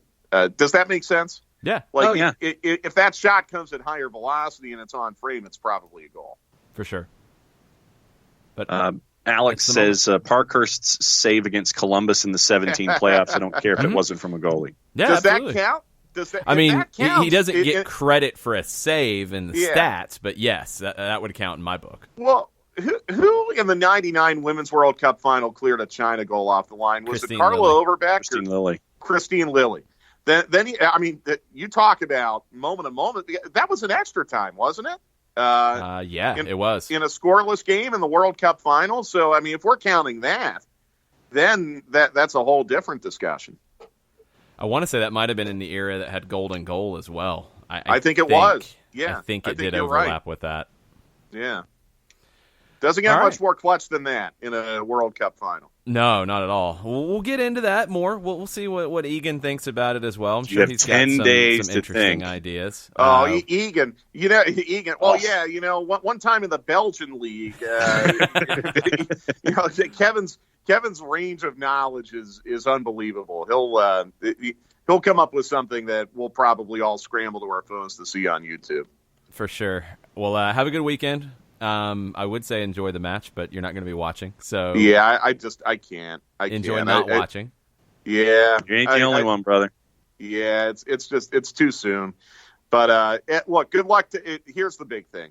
Seattle's going to have a full house. That's awesome for the league, and you have back-to-back years where 70-some thousand people have attended an MLS Cup final when we had never even broken 65 before last year. That is awesome, and I really do hope it. I can't do it, but I hope if you're on the fence that you do support the MLS Cup final on television, because the TV rating will be very important to help grow this league. Look, there's a lot of good things for the league going on this weekend. Just because we aren't in it doesn't mean we can't celebrate it. If Mike was a Nielsen household, he would have the game on. Yeah, and I would just be in another room. Be in the room. Yeah, I'd be in another room. Yeah, John knows how that works. Yeah, exactly. If the TV's on, you get credit. Yeah. Yep. So there you go. That's what you got. If you're a Nielsen household and you're like Mike and you're not able to handle this yet, turn it on, just put it in a different room, and just walk away. Put it in a different room that you don't normally frequent on a weekend, and then just walk away and maybe close the door. And use your holding room or the parlor. Put a TV. There yes. Yeah, get into the parlor, and we're going to put the MLS Cup in the parlor. Yes, quite. Well, have a good weekend, and we'll be talking to you next week. Sounds good, guys. Take it easy. Be We're going to take a quick one and be back right after this. Looking for future leaders we can trust and believe in? Look no further than the high school student athletes right here in Georgia. High school sports teach young people how to be effective leaders. It begins by making their grades and being on time for practice. It includes learning to listen, following directions, accepting responsibility, being a good role model. And it's about respect for officials, opponents, the rules, and each other. The result? It transcends sports. It gives us hope for the future. High school sports. There's so much more than just a game. This message presented by the Georgia High School Association and the Georgia Athletic Directors Association.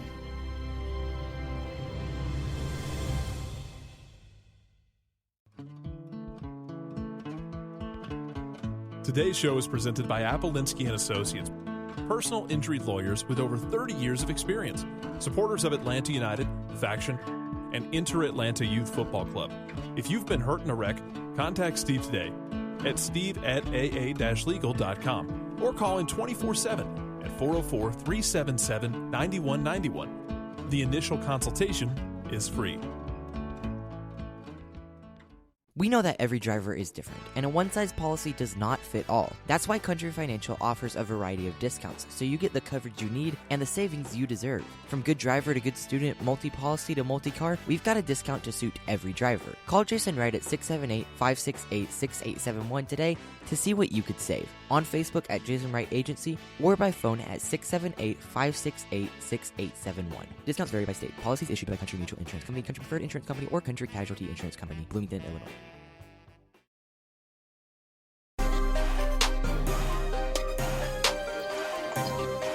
Welcome back. Soccer Down here, November 8th. A little special surprise. Somebody that schedules have made it very difficult to get on the show lately. But, you know, he's been rather busy, too, writing all kinds of stuff at The Athletic. Felipe Cardenas joins us. What's up, Felipe? Hey, guys. Hey, I mean, I don't think I'm the busiest guy in show business. I know John loves to give me that accolade, but no, it's been a busy week for everybody, I think. It's only going to get busier with the trade window opening up next week, with player movement, things happening. There's definitely going to be a lot of things for you to write about. But I want to ask you first about a rumor that I came across this morning out of Colombia. Independiente Medellin striker Germán Cano has a juicy offer from an unnamed MLS club. Looks like he's out of contract at the end of the year, and he scored a boatload of goals for them. Seems like the perfect kind of MLS signing, a 31-year-old Argentine striker who's scoring goals in Colombia. Kind of make a lot of sense for a lot of clubs. Yeah, I think he's a dual national, if I'm not mistaken. He has Colombian nationality as well, living there. I think he's played there for a while, yeah. So Germán Cano can score, you know, and I don't remember the team that was linked with him before, but he was pretty close to coming to MLS at one point this season. I don't remember who it was. It might have been the Fire. I don't want to be wrong on that one, but that would make sense actually, though, with Nikolic gone. Yeah, his name was floating around MLS rumor mills for a while, and yeah, he's a guy that can score. I think what's talked about in Colombia about him is that he's again, you know how fans and pundits can be, but he's kind of like the guy that. Yeah, that's my daughter. Special guest star. Yeah, Luna, the special guest. He scores like in big moments, but can go cold, and so you know, I think though he's one of those strikers that, you know, he's pretty clinical. He's quality, a guy that can play in this league. He's physical. He's experienced. At 31, not quite the young South American DP, but definitely not an older guy that's coming into the league looking to settle down and not compete. And I like him. I think Independiente Medellin is one of those clubs that has a lot of history. They know how to win. They're a very competitive side.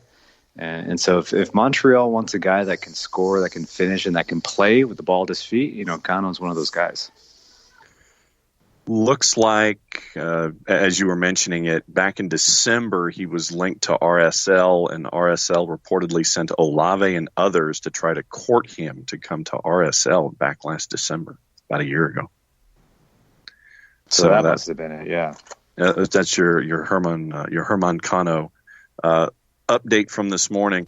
Last game of the year. Now, Jason, you want to go with Atlanta United yesterday? Or do you want to talk about the last game of the year that's coming up this weekend? Where do you want to go? Where do you want to go next? Start with MLS Cup. Get that out of the way.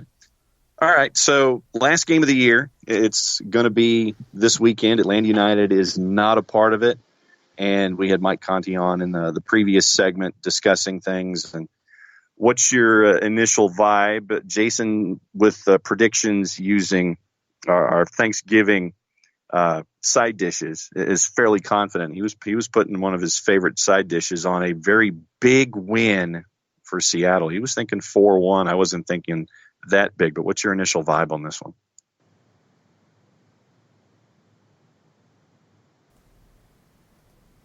Uh-oh, we might have lost Felipe. Uh-oh. No, I'm here. Sorry, I was on mute. No worries. I gave my daughter a Kit Kat, so she should be entertained for a little while. 20 seconds, guarantee it. That's how you do it. In two, and that's how you do it. At 10:38, a Kit Kat. 10:38 in the morning. That's how we do it. That's parenting. Nothing wrong with that, brother. I do it all the time, man. Okay, so yeah, listen, my mom traditionally makes the turkey. She starts cooking that turkey days before, or like preparing it, right? It's a big deal in our household. It always has been. And it's the premier dish, on the night. We have a lot of side dishes. We kind of mix it up with, like, if my wife and I are in South Bend for Thanksgiving, sometimes my wife will make like a kind of like a traditional Puerto Rican dish. A Puerto Rican side that's traditional for Puerto Rican Thanksgiving, celebrated on the same day. We tend to go very like American for Thanksgiving in my household. We don't really have a lot of Colombian side dishes. It's just like one of those days where we're full on American today. We're gonna wear the sweatpants, watch movies, and eat. And so the turkey, my mom's turkey, is so special that I'm throwing that down for a Seattle win as well. Wow. Yeah. Oh, okay. Yeah. And listen, and not to disrespect Toronto, like I think that they can pull this off. The thing is, they just need to do what they've been doing, and they have to do it again. And what they've been doing it has been very difficult to pull off. It's like a lot of factors, a lot of crazy things need to go right. Some things need to go wrong for their opponents. And I think they've had they're on this like unbelievable streak. I think it's 13 games without a loss. But Seattle, and quickly, I slightly disagree with what Mike Conti said previously about Seattle. Not that they're not a really good team, but I remember that game in July and watching it and thinking, one of the disappointing things about the loss for Atlanta United was, in my opinion, I was like, the Seattle team didn't look good. They weren't impressive to me. For me, Atlanta was clearly the better team, like talent-wise, and they should have won that game. And I've had a lot of conversations with Matt Pence, who has covered Seattle for a long time, very extensively, writes for The Athletic. And in our conversations, it was, this team at the time throughout the season, they were just very apathetic, just uninteresting at times, and sluggish and safe. So I think what Schmetzer has done, he's kind of turned that around at the right time. They look a little bit more, I'm not going to say they play exciting soccer, but they've definitely turned it on. They're very engaged. They're playing at a high level. They're not sitting back necessarily and just kind of absorbing and hoping. I think their tactical game plan against LAFC was not a bunker encounter as much as it was how do we own the midfield and disrupt? And so I think that's smart soccer. That's smart tactics. So they turned that around, and I think obviously they have the quality, like those key players like Lodero, Rui Diaz, who were quiet at times this season. They haven't been balling out all year. And even Jordan Morris, like kind of he's on or he's off. And so I think those pieces have come together, and frankly, they're just the healthier team. I mean, they have all their parts ready to go. I mean, Roman Torres is maybe the one guy that you're not sure about, but good God, they've got a pretty nice replacement in their Ecuadorian center back that I'll take that guy any day, to be honest with you. I'll take center backs like that in MLS any day of the week that are physical, that are smart, that can play. And so, yeah, I like that. I think missing Josie is still could be really, really huge for Toronto. It just means they need to really work things to perfection, change their system, change their formation throughout the match, and be a little bit more hopeful than what Seattle has to be. And again, they're at home, so I'm putting my mom's turkey on Seattle. Yeah, I'm there with you. I think Seattle takes care of this pretty comfortably. They should, with everything going their way. It's not to say Toronto hasn't been incredibly impressive to get here. It's just I think Seattle might have had the most impressive performance of the postseason and maybe of the whole MLS campaign with that win in LA. And they're hitting on all cylinders at the right time. I think they continue to do that in the final. All right, so the final ends at roughly, if we're both thinking it's comfortable, it doesn't go to extra time, doesn't go to penalties, about 5:30 or so Eastern time. On Sunday, the trade window opens in MLS less than 24 hours later. 1 o'clock on Monday, there are already reports of moves. Atlanta United has been reportedly involved in this. How many moves are you thinking are going to happen around the league in that trade window from Monday afternoon to Wednesday evening? Yeah, I mean, I don't know if I can put like a definitive, metric on it, but I think this is a very important window. I think throughout the year, with CBA discussions being part of really the 2019 story, like how will it affect the 2020 season and beyond? That was one thing, but how ambitious can teams be?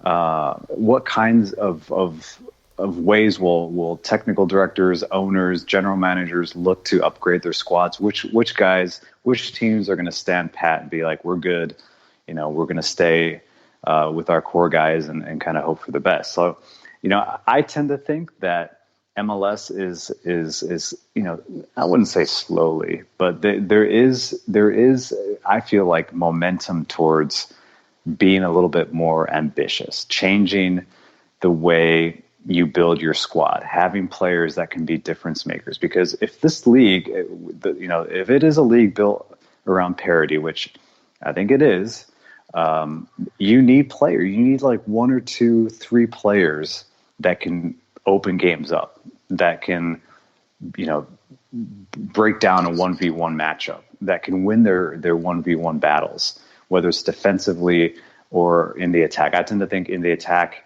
that's where this league is trending. I think attackers can really make a living here if they're good and they're on teams that are willing to attack. So I think this window will be important to see which clubs settle for now and say, hey, maybe we just pick up a couple, role players for depth purposes, and which clubs go out and find some game changers.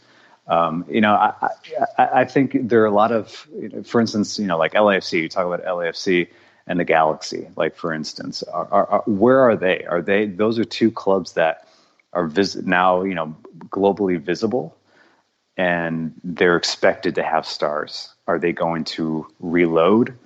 I'm looking more at the Galaxy right now. How do they move on from Zlatan, whether or not he comes back? And if he does come back, what kind of pieces do you build around him for maybe one more season? If he doesn't come back, what kind of players does Bartos Schelotto want to bring on? I think he likes guys like Pavon. I think he wants a destroyer number 6 too. I think he wants a guy that can intimidate in the middle. His teams have typically been very strong in the back, very solid in central midfield, and very dynamic on the wings. So, the Galaxy is a team that I'm looking at. Like, you've got to press the go button quickly and start building and creating that identity. Middle market teams like, let's say, even like San Jose or who else? Sporting Kansas City. Those are teams that could use, like a true injection of star power. And they're not typically teams that tend to do that. And so I know Matias Almeida, I'm sure one of the reasons when he was being courted by Monterrey and probably several national teams and he decides to stay, I'm sure one of his ultimatums was, give me a little bit more money. I want to bring in some dynamic players. And, Peter Vermees, after a poor season, I think he needs to be a little braver as well. And bring on some players that can be difference makers and game changers. So it'll be fun. I think it'll be interesting to see. And then, contracts running out, trades, I think that's going to be part of, these trade windows, these end of season trade windows from now and beyond. Because I was going to mention, Felipe, as you're going through it, that this is a delicate dance right now because you're looking at players who are winding their way toward the ends of contracts. You're trying to juggle a CBA coming up, and you're trying to figure out, okay, who do I bring in? Who do I renew? How long do I renew? Knowing that CBA negotiation is right there. And so this is negotiations 101. This is past that. This is the PhD class because of everything that seems to be that's going on simultaneously right now with MLS. Yeah, I think this is where you see which teams, and listen, we talk so much about the front office, especially with Atlanta United. A lot of credit to the front office, well deserved. There's still, if you go back to just the way they built the squad and the winning culture that they've created, and those are just you've got to tip your hat. But even successful front offices will have issues. We'll run into times in a negotiation process where one party is not happy, and I think that's something that you will begin to see as well. Younger players in this league that are like, hey, what about me?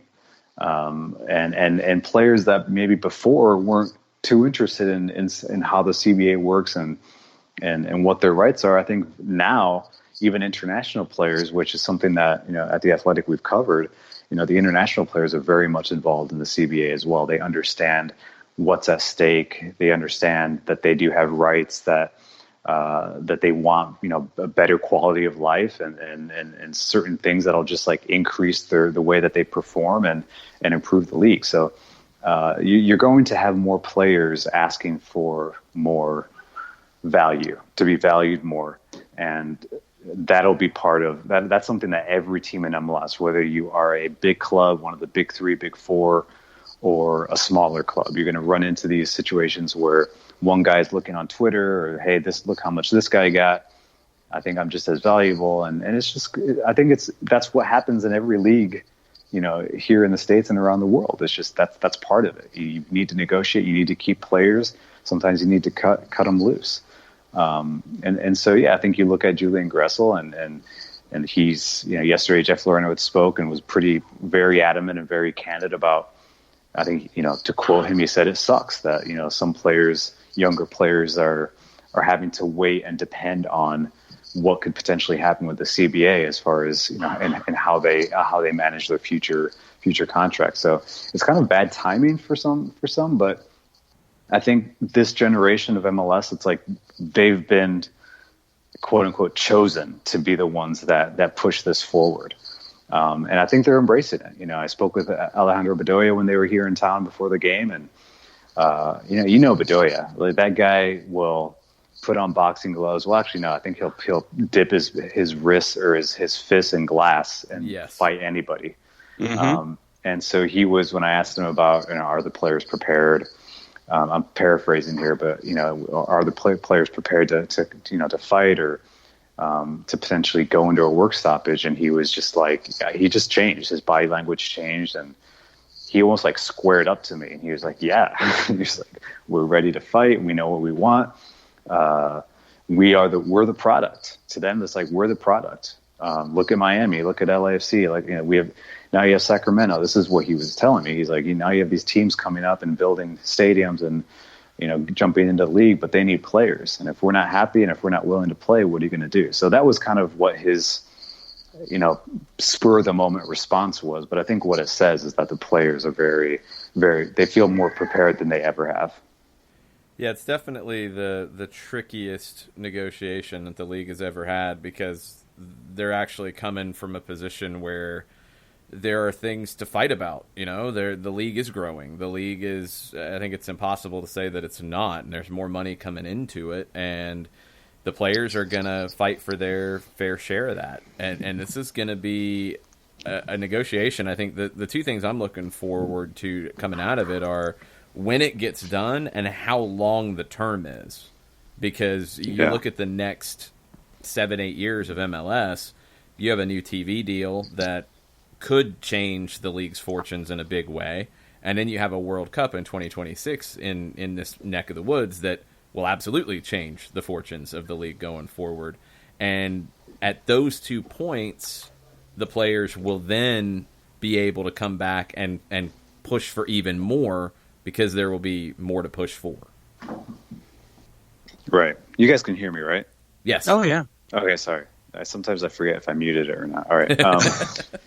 No, I hear you. I know. It is the quote unquote inflection point of the league. That's something that a lot of players have mentioned, to me and to other reporters.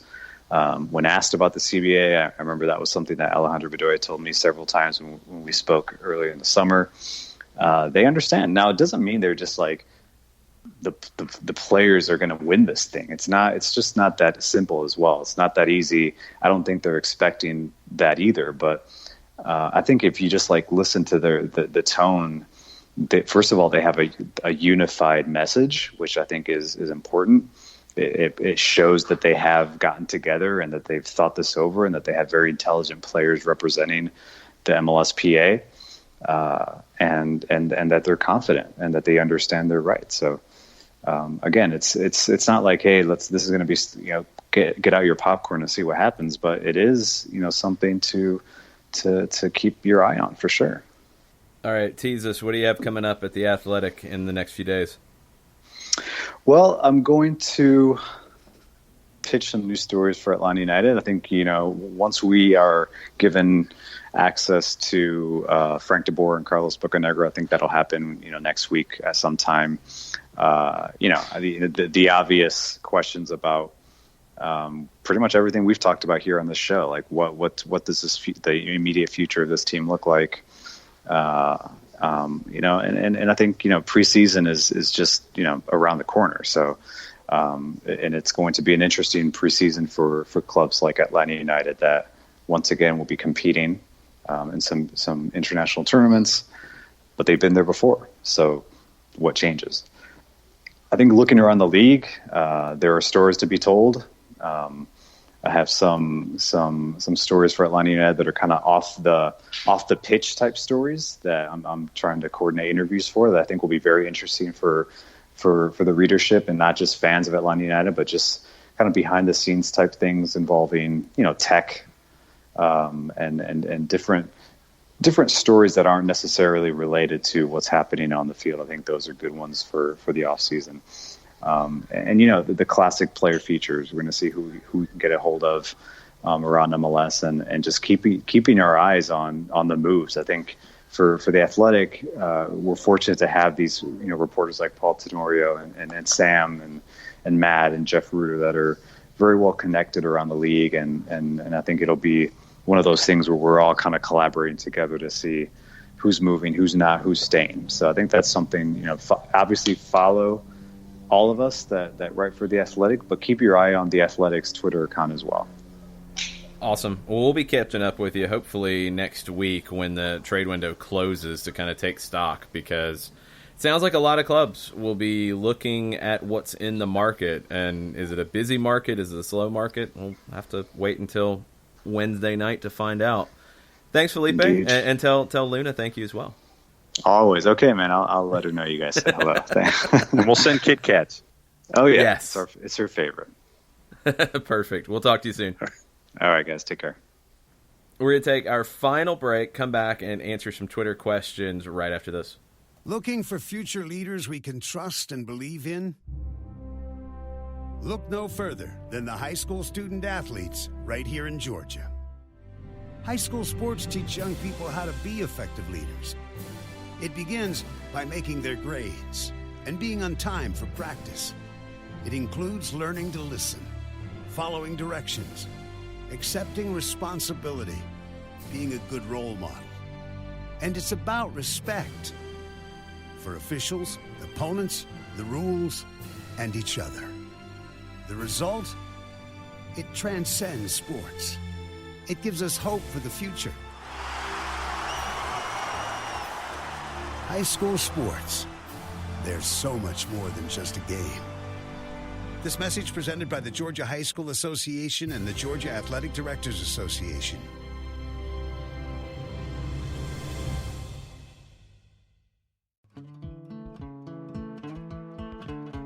Today's show is presented by Appolinsky & Associates, personal injury lawyers with over 30 years of experience, supporters of Atlanta United, Faction, and Inter-Atlanta Youth Football Club. If you've been hurt in a wreck, contact Steve today at steve@aa-legal.com or call in 24/7 at 404-377-9191. The initial consultation is free.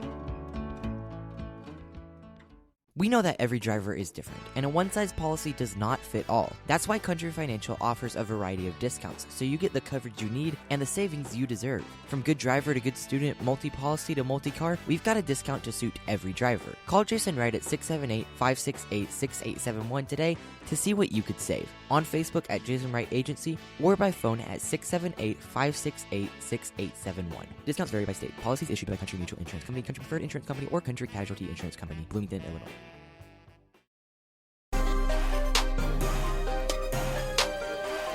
Final segment, Soccer Down here November 8th. Going to run into extra time just a bit here as we have some Twitter things to get into and also a couple other bits of news and updates. Tonight, it's going to be cold, but there will be SAA semifinal action in Brookhaven. Oglethorpe hosting Barry in the nightcap, Center hosting Millsaps in the early match. Come out and join us in Brookhaven if you can. It's $5 for adults, $3 for students, kids 7 and under. It's free for them to come in, and both games should be very competitive, good soccer on display. The final will be Sunday at 1 o'clock. If Oglethorpe gets through, they would be hosting that. Center is the number 2 seed in the conference. Oglethorpe's the number 1. That's your expectation, but you have two teams that are looking to pull upsets in Barry and Millsaps. Also, we mentioned the Wild Heaven show coming up in November 19th. We're going to be at Reformation Brewing in Canton on December 4th with our friends from the Cherokee Soccer Association. Really looking forward to SDH getting out on the road up in Canton for that one, talking a lot of youth soccer, but also December 4th, we'll have a lot of different things to talk about with a completed expansion draft, a reentry draft will be done, that trade window's done, free agency's open, all kinds of stuff going into a little bit of a slow period late over the holidays in MLS before the transfer window opens up in January. So Wild Heaven on the 19th, Reformation December 4th. If you missed our Twitter post yesterday, we have a store open now. They're friends at Teespring. There are shirts, there are sweatshirts, there are coffee mugs. There's a variety of different things that you can purchase to show your SDH support, and also everything goes back into the show, goes back into microphones, goes back into hosting, goes back into adding more things for us to be able to do more live shows, all kinds of stuff. So go check it out. Circle of Life. It's linked on our Twitter account. If you want to get a scarf, we do still have scarves. They are running low. You need to reach out to us directly to get a scarf. It's not in the store because they are sitting right in front of me as I look across the room. And if you want to buy them so they're not sitting right in front of me and they're sitting in front of you, they're $20. You can pay via PayPal. You can have us ship it to you, or you can come out and meet us at Wild Heaven, at the Brew House on Monday nights, at Reformation, at any of the other appearances we'll be doing. So scarves $20. You have to do that separate. The store is open for people who want to get things to support SDH, and we'll be coming out to see y'all very, very soon. U.S. women last night, 3-2 win in Vlatko Andonovski's debut match. They jumped out to a lead quickly. Carly Lloyd with 2 goals, 6th and 31st minutes. Kristen Press, 28th minute. They gave up 2 goals in a 5-minute span late in the second half. It got a little difficult. The U.S. had a penalty that they did not convert as well. You know, it was a cold night in Columbus. I think that had an impact on it. Nobody outside of the front line really jumped out at me for their performances. Carly Lloyd, her second goal was outstanding, world class. Kristen Press, one of the best performances I've seen from her. I thought she was great. Tobin Heath was great. I really liked Julie Ertz in a holding midfield role that was very defined with Rose Lavelle and Lindsay Horan with her, but ahead of her. It was kind of that solo 6, the solo pivot with 2 attacking midfielders on either side. That suits, I think, where this team is, and it suits Julie Ertz. I think it plays to her strengths as well. So I like where things are. You know, the result could have been a little bit better. It's game 1. For Vlatko. It's not exactly a shock. He hasn't had a whole lot of time to implement things just yet. Now, the Olympic qualifying draw was announced yesterday as well. USA in a group with Costa Rica, Panama, and Haiti. They'll be playing in Houston. The other group is Canada, Mexico, Jamaica, St. Kitts and Nevis. They'll be playing down at the home of the Rio Grande Valley side in USL Championship. The finals will be out in Los Angeles, in Carson, to be specific. The group winners will play the other group's runner-up. The semifinal winners go to the Olympics. So 2 teams going. You win your semifinal, you're going. There is a final to win the tournament. Cool. But you have to win that semifinal. So if you're the U.S., you're a clear favorite to win your group. The other group is pretty challenging with 2 World Cup teams in it, Canada and Jamaica. And Mexico has been to the World Cup and been a difficult team to beat. Whoever comes out of that, if the U.S. wins their group, they're playing the second-place team. On paper, you would think that would be Mexico or Jamaica, but there's not a guarantee that that's the case.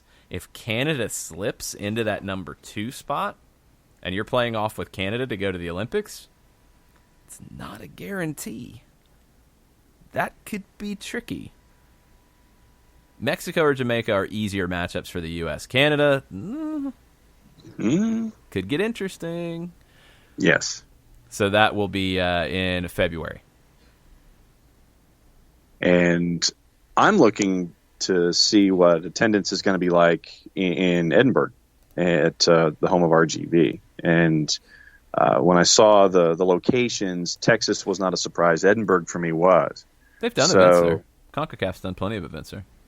And so with the teams that are part of that pool in Edinburgh, I just want to see what attendance is going to be like, and just looking forward to seeing this element of the tournament.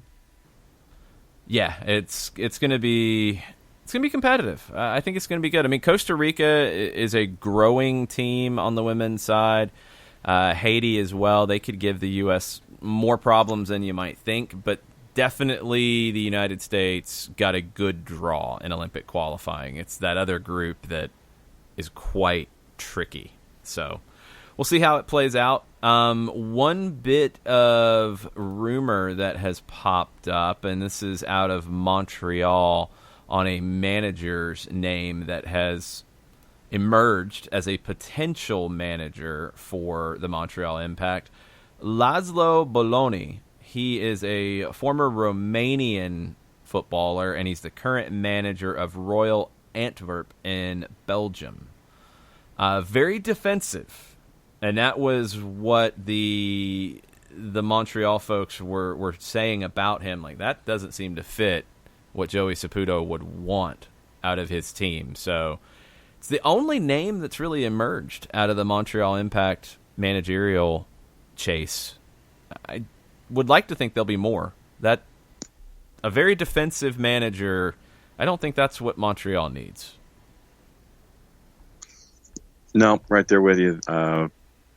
I'm looking for, and in the complete and total superficial sense of putting butts in seats, defense and defensive managers don't necessarily do that when you're trying to turn things around also in the Eastern Conference. So I would look for someone who has more of an offensive philosophy and not what is currently out there in the trades. Yeah, we'll have to see where that goes. Hartford Athletic announced that Radi Jaidi will be their new manager. He has been with Southampton's U23s. He'll be leaving to go to Hartford. It's an interesting move for him, so keep an eye there. Ottawa Fury will be taking the 2020 season off, and they have posted a statement about why, and they are not holding back in said statement as to how this went down. If you remember, there was a heavy dispute once the Canadian Premier League came online that Ottawa Fury should be part of the Canadian Premier League. And Ottawa Fury said, no, we've invested in being part of the USL Championship. We want to stay where we're at.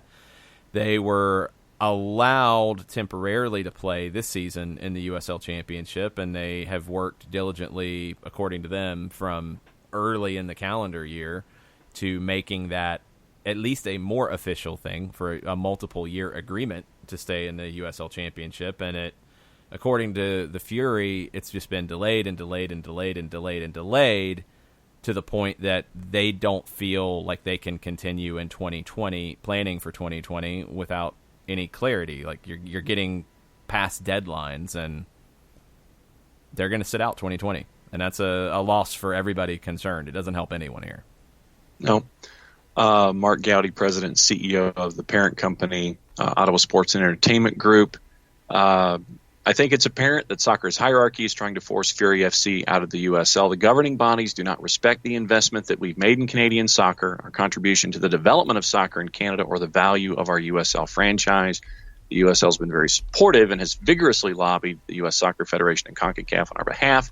But match and TV schedules must be set, venues booked, coaches hired, players signed, and tickets sold. I believe they intentionally ran us out of time, end quote.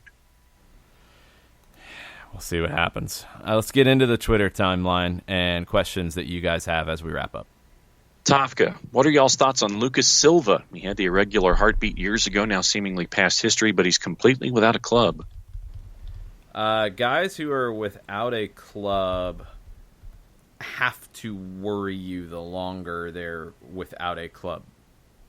You really have to be concerned about it. So you're just going to have to make sure that he's fit. You're just going to have to make sure that you can take that chance. It's something you have to be very careful about. I mean, it's a completely different situation in terms of the medical side, but look at Florentine Pogba, who was without a club from May of 2018 until he came to Atlanta. It took him a long while to get back fully fit. I mean, we saw him with Atlanta United too early, and it looked like he couldn't get past 45 minutes. So it takes time. The longer you're out of a club, out of action, the longer it takes. So it's risky. It's just very risky. Tim Trussell-Smith, and it starts as a Julian Gressel question, but kind of blends itself into the CBA negotiations. He says, is Gressel's urgency for a new contract related to the CBA negotiations? Do we know of any other players who seem to be pushing like this while the clubs wait to see? It only makes sense for the clubs to wait. Are players worried? Hashtag pick WrestleMania. I haven't heard of other situations around the league that I can think of a player in this situation. And this situation's kind of unique. I mean, you're talking about a player who was unheralded coming out of college. You know, this was not a number one pick coming out of college. This was a guy who, going into the combine, wasn't even in the mock draft that MLS Soccer put out. After the combine, he was in the middle of the first round, Atlanta took him higher than anyone had him rated. And he's been very, very good. He has outperformed where his initial standing was when he signed a contract. Happens all the time in sports. That next contract can be tricky in a lot of different ways. How much more is that salary going to be on the next deal? And when you're dealing with a cap league, do you have the cap space to do it? And then you add in a CBA negotiation where you don't know exactly what that cap's going to be. Yeah, it's incredibly difficult. This has happened in other sports before in cap situations where these CBA negotiations can fall at the wrong time for some players where it drags things out.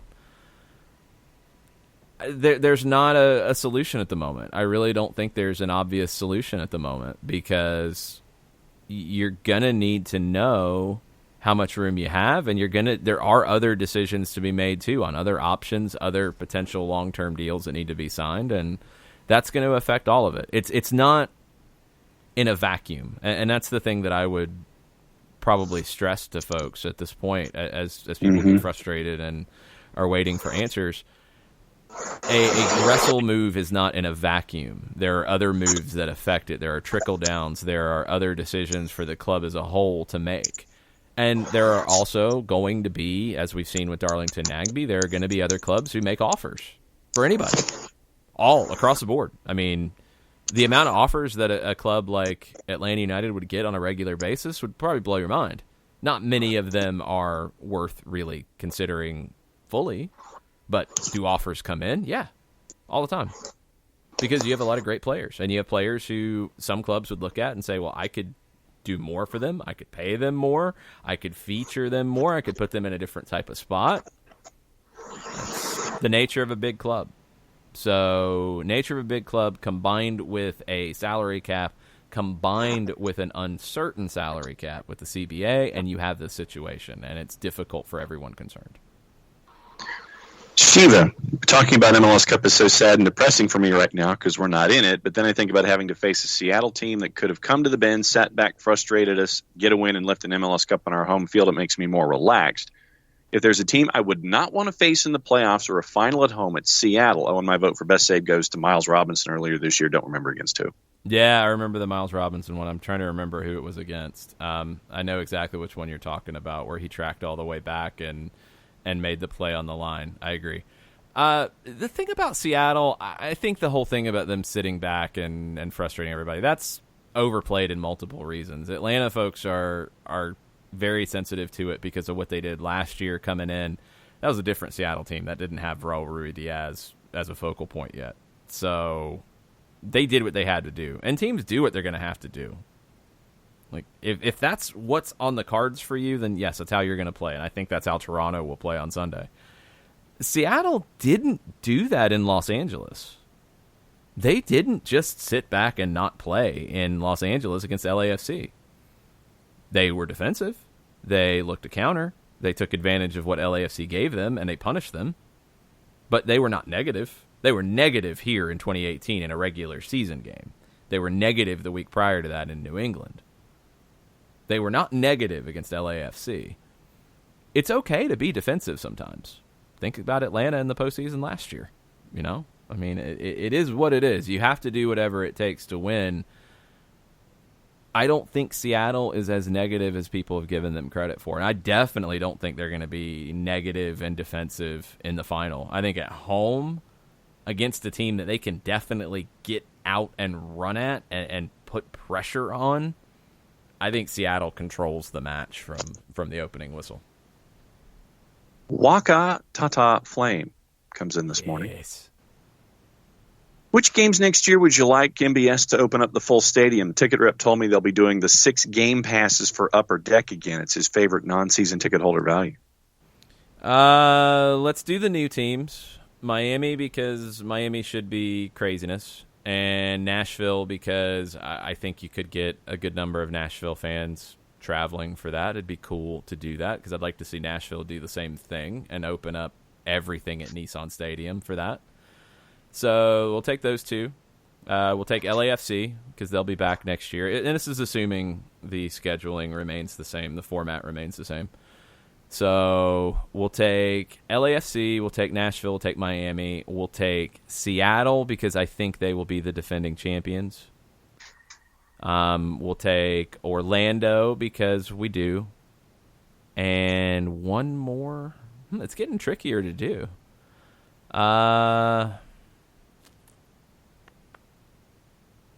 One more that I would prioritize would be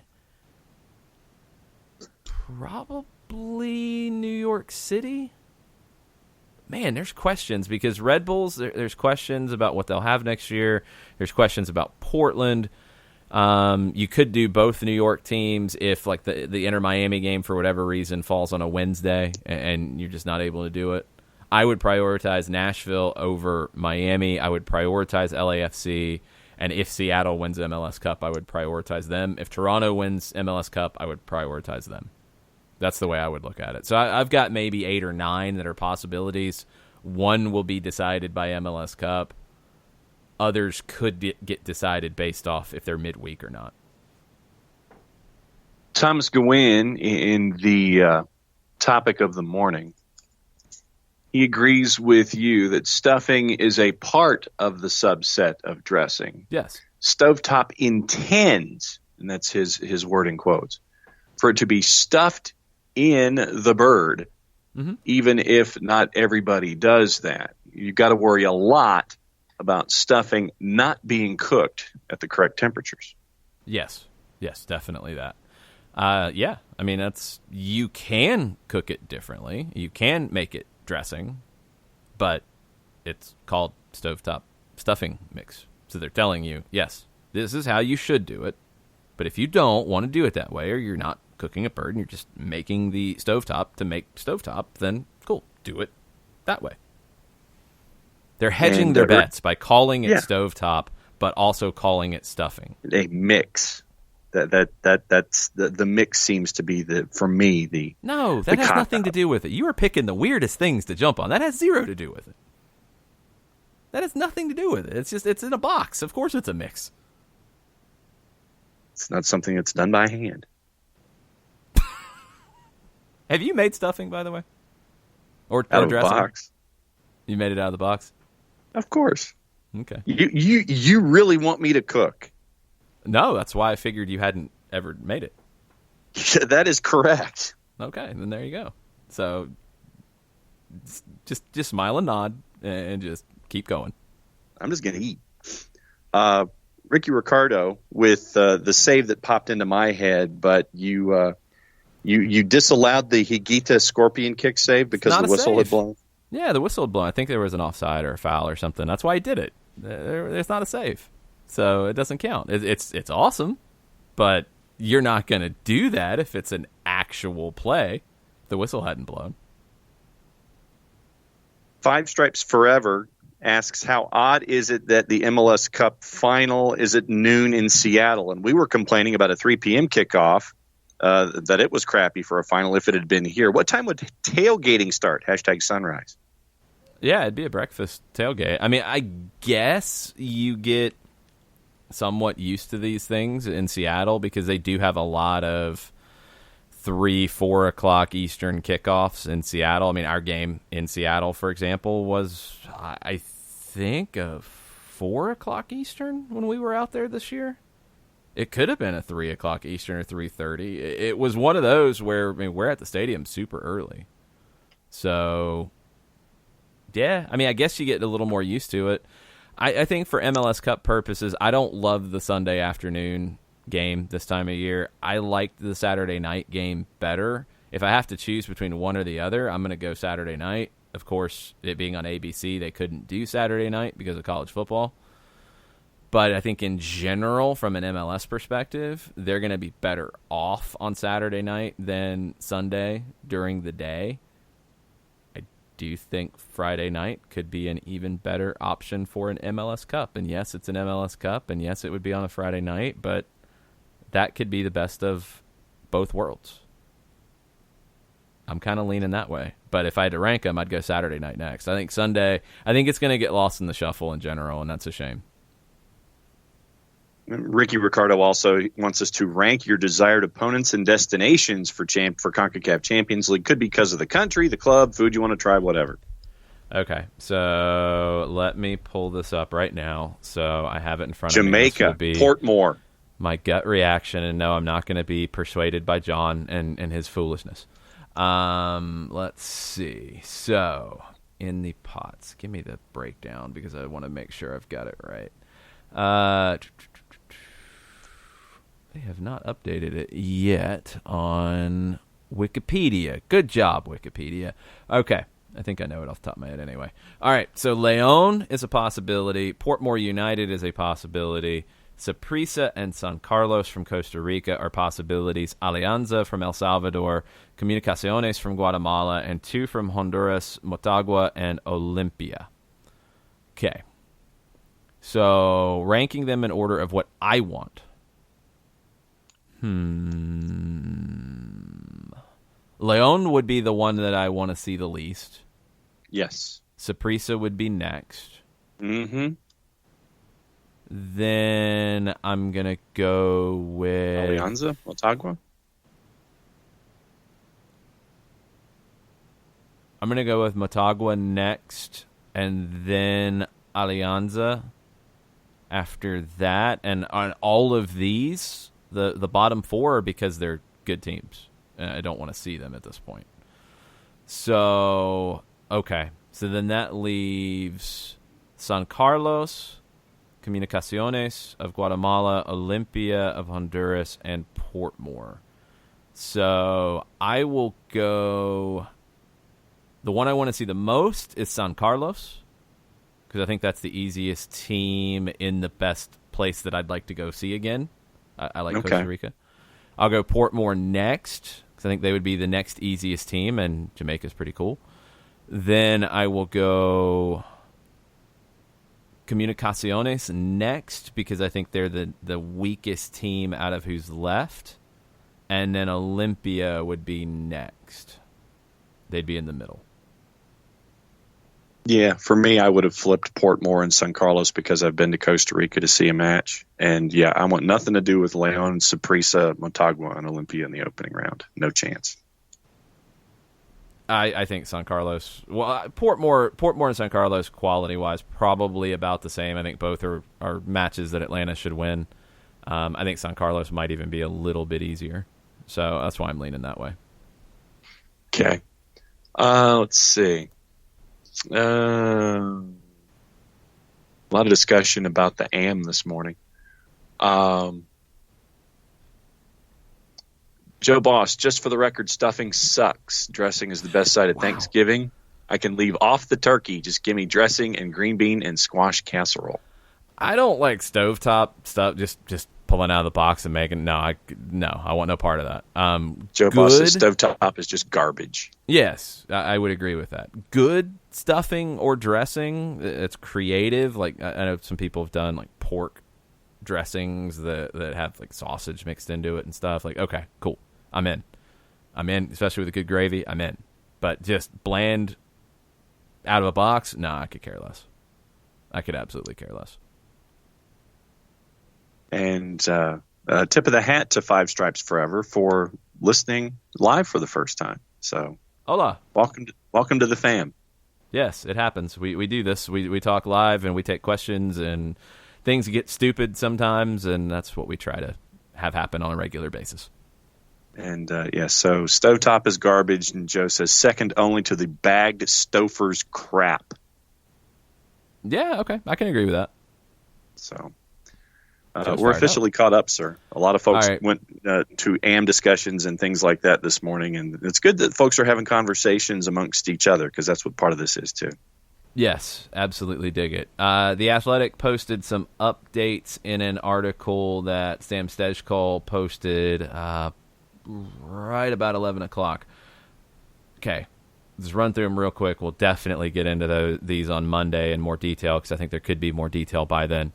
Reggie Cannon drawing interest from England. One in the Premier League, another club in the Championship. Dallas wants to sign him to a new deal, but are they going to be able to if that interest is coming? Very, very interesting. Okay, Minnesota trying to move Darwin Quintero. No one is surprised by this. Where could he go? Houston and Orlando are both interested, according to sources. There's an option that, according to one source, would be around $2 million. We'd heard $1.75 million for 2020 previously. So if it's a little bit more than that, still, same ballpark. And Quintero would want, wherever he goes, he would want a new multi-year deal. One intriguing name that could possibly come up in trade talks, and this is according to Stejskal, and I'm reading this verbatim.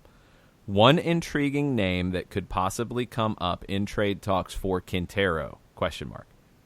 Orlando's Dom Dwyer. There you go. Dwyer and Adrian Heath, lots of success together. Yeah. So, Dwyer going to become the number 9 in Minnesota, playing for a manager that he's had success for, a manager who believes in him too. It's not crazy. It's really not crazy. Minnesota, if they'd had a striker, they would have kept playing in the playoffs. Angelo Rodriguez did not help them at all. So maybe that's the way to benefit everybody. I don't know. Cincinnati trying to trade Fernando Adi, struggling to find anyone with interest.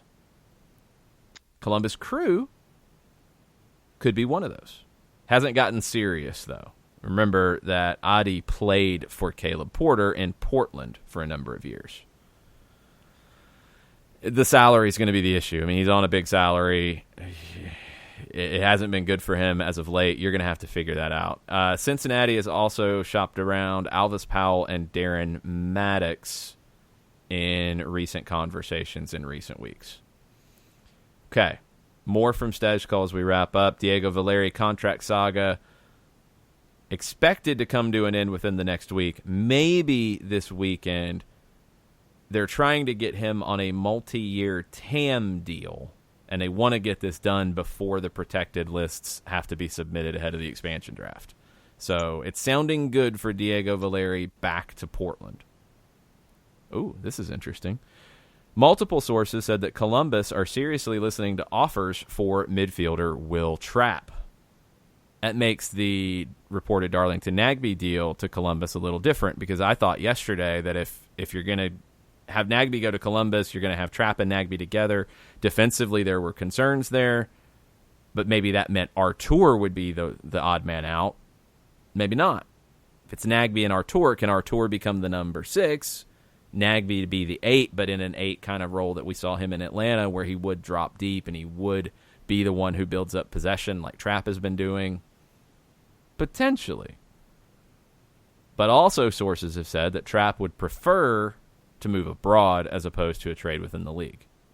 And remember, there had been some offers for him in the past. He has a Greek passport, so that would help him move to Europe. Tyler Miller, we've mentioned this before. His future with LAFC is up in the air. He is out of contract. He wants a new deal. One source felt that it was unlikely LAFC would meet the terms for that. There had been talk about potentially Portugal for Tyler Miller, and there was also rumors of a Portuguese goalkeeper potentially coming to replace him with LAFC. Okay. We'll wait and see there. Montreal, we've mentioned potential moves involving Maxi Urruti and Victor Cabrera and Evan Bush.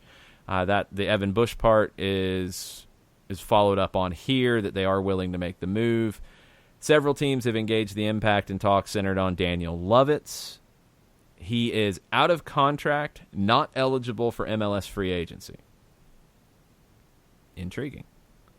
And then also, Stejskal does talk about things that we all know here in Atlanta, with Julian Gressel, with Leandro Gonzalez-Perez heading into option years and how that works. Also facing a decision on loan midfielder Emerson Heineman.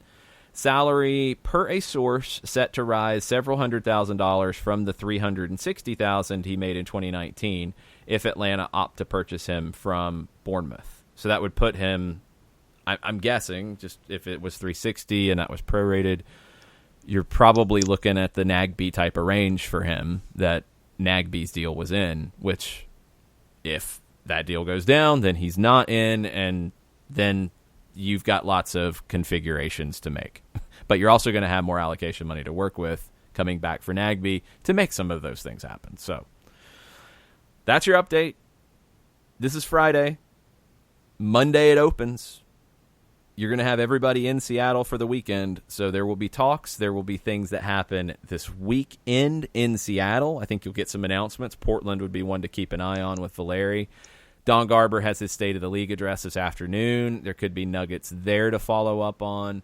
And then it's all going to kick off Monday morning after we recap an MLS Cup final that will see a team win their second MLS Cup in 4 years. And I do think that makes them a dynasty. I do. I think, especially if it's Toronto, when you add in a treble year in the midst of that. If you're talking about the last 4 years for Toronto being 2 MLS Cups, 3 Canadian championships, a Supporter Shield, a CONCACAF Champions League final. Yep, that's a dynasty in my book. If it's Seattle, maybe it's a little bit different conversation because you're talking about 2 MLS Cups in 4 years, and that's it. I'd still lean that way because they have been to 3 MLS Cups in 4 years, but Toronto, I don't think there's a question. I think they would be that, and then the question would be, can they maintain it?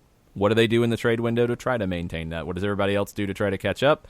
We'll talk about all that Monday morning. Be on the lookout on the SDH app for your crumpets and espresso and mate, and who knows what else gets thrown into the mix today. Previewing the weekend in Europe and in South America and the rest of the world, because we might talk a little bit of U17 World Cup as well. Argentina had a epic collapse yesterday. 2-0 lead, ended up in a 3-2 loss to Paraguay. We'll get into everything possible to set your weekend up. Manchester City, Liverpool on Sunday. Big game we'll be talking about on Soccer Over There on Monday. Thanks to all of you for tweeting at us all week. Thanks to the folks who have already picked stuff up out of the Soccer Down Here store on Teespring. That's really cool. Thanks to everybody who has been part of the show from day one. 2020 season starts on Monday.